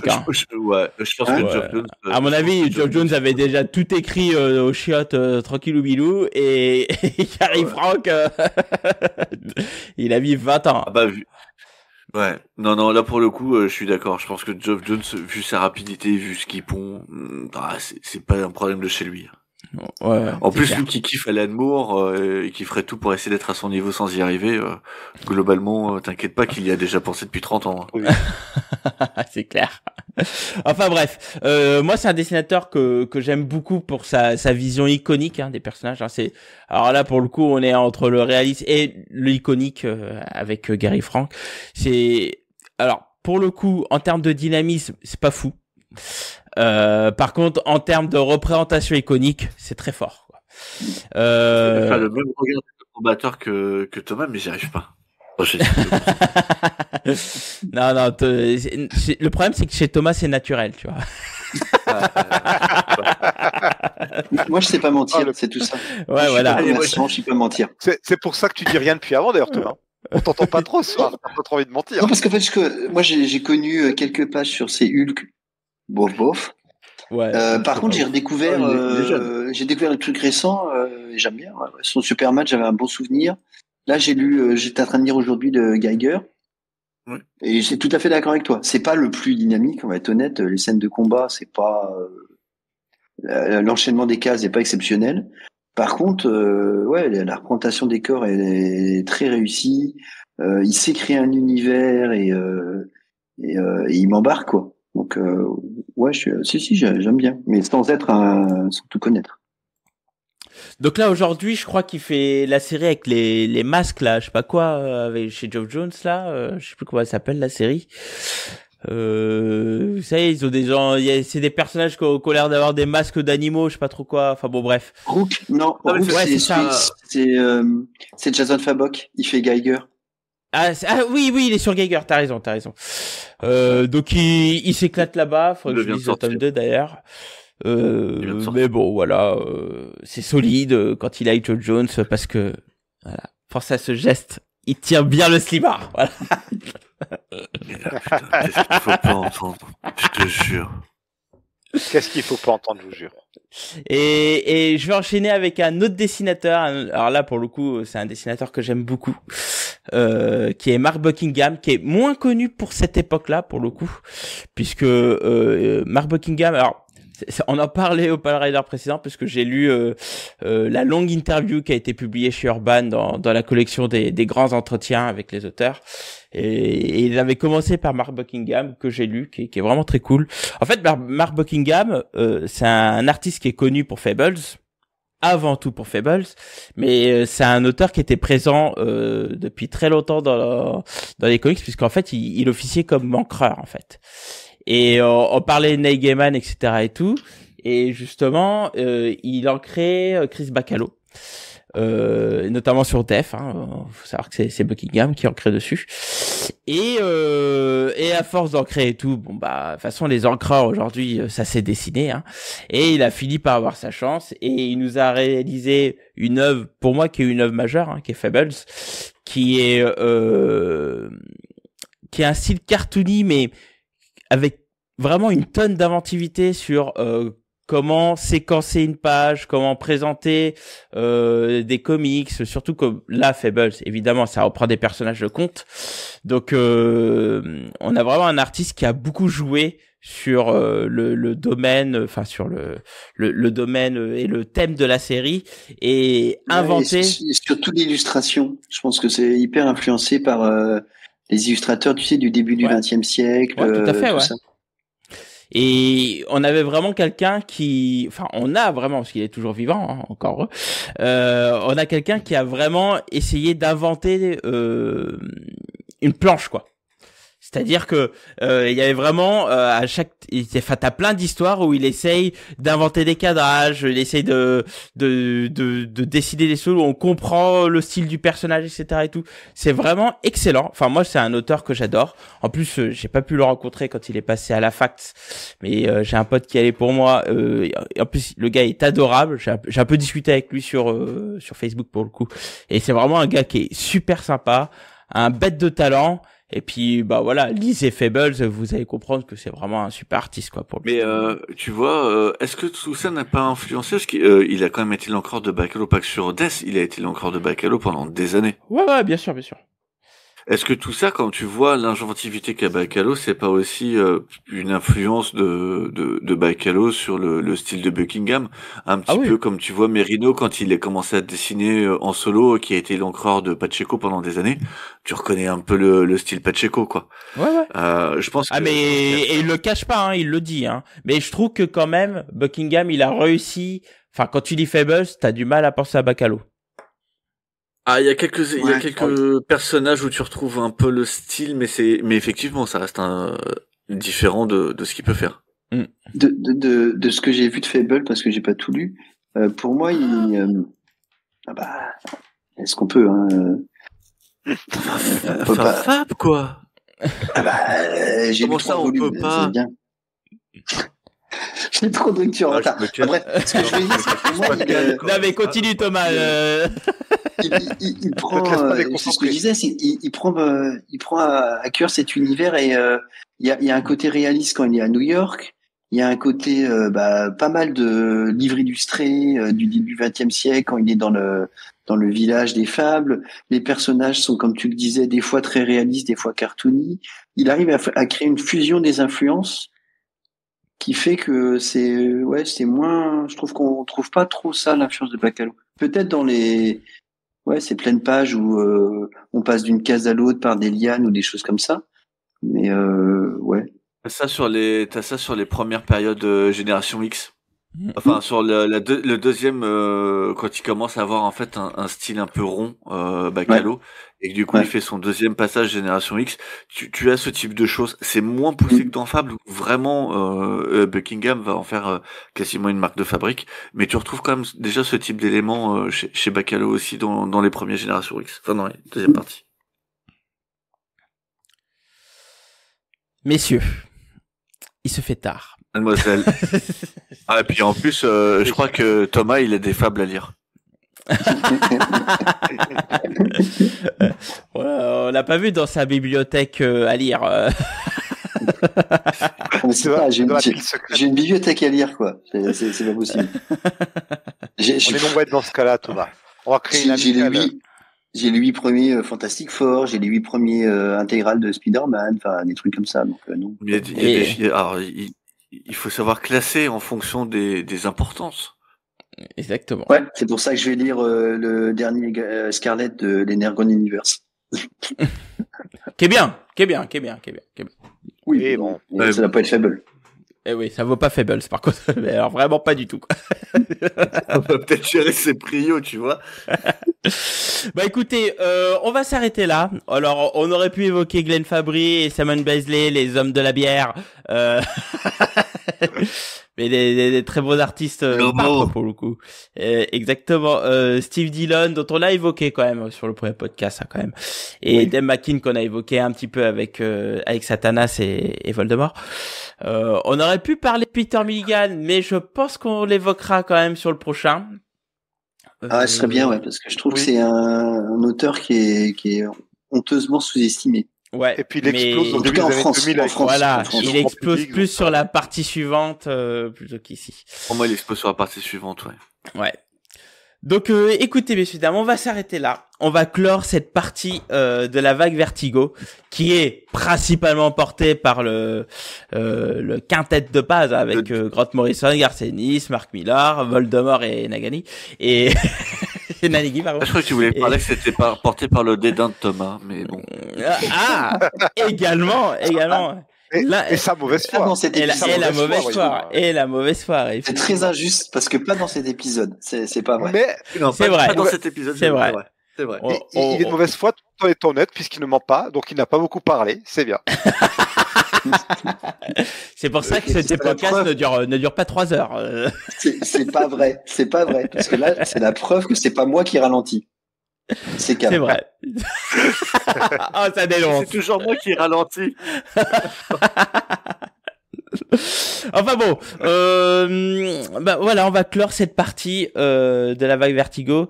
Je ne ferai que répéter que cette vague aussi, il faut quand même apporter beaucoup de crédit à Karen Berger qui a vraiment fait un énorme boulot et je pense que c'est avant tout elle l'architecte de cette période plus que les auteurs.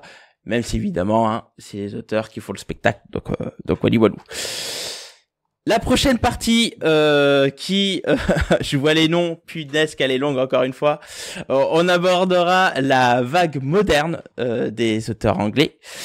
Et il y en a encore un certain nombre, ma foi.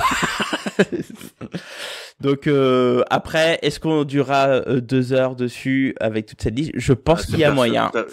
Il y a personne d'important. Il y a 2-3 personnages qui sont quand même plutôt pas mal, quoi. Non, mais ce qui va être marrant, c'est qu'on va prendre des paris.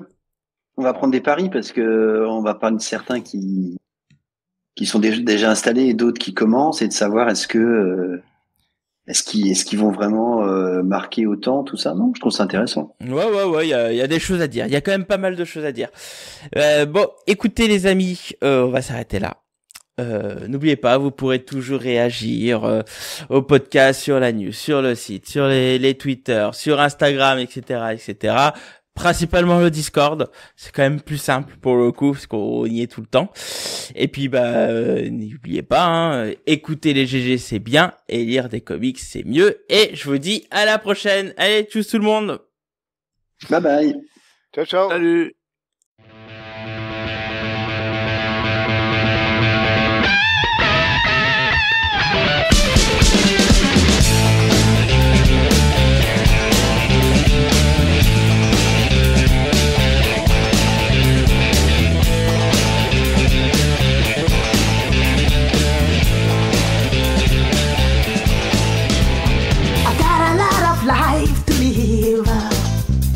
Sometimes life can be very short. I need to satisfy my soul. I've gotta feel empty hole. A change has got to come, baby, for my whole world will be done. It won't take very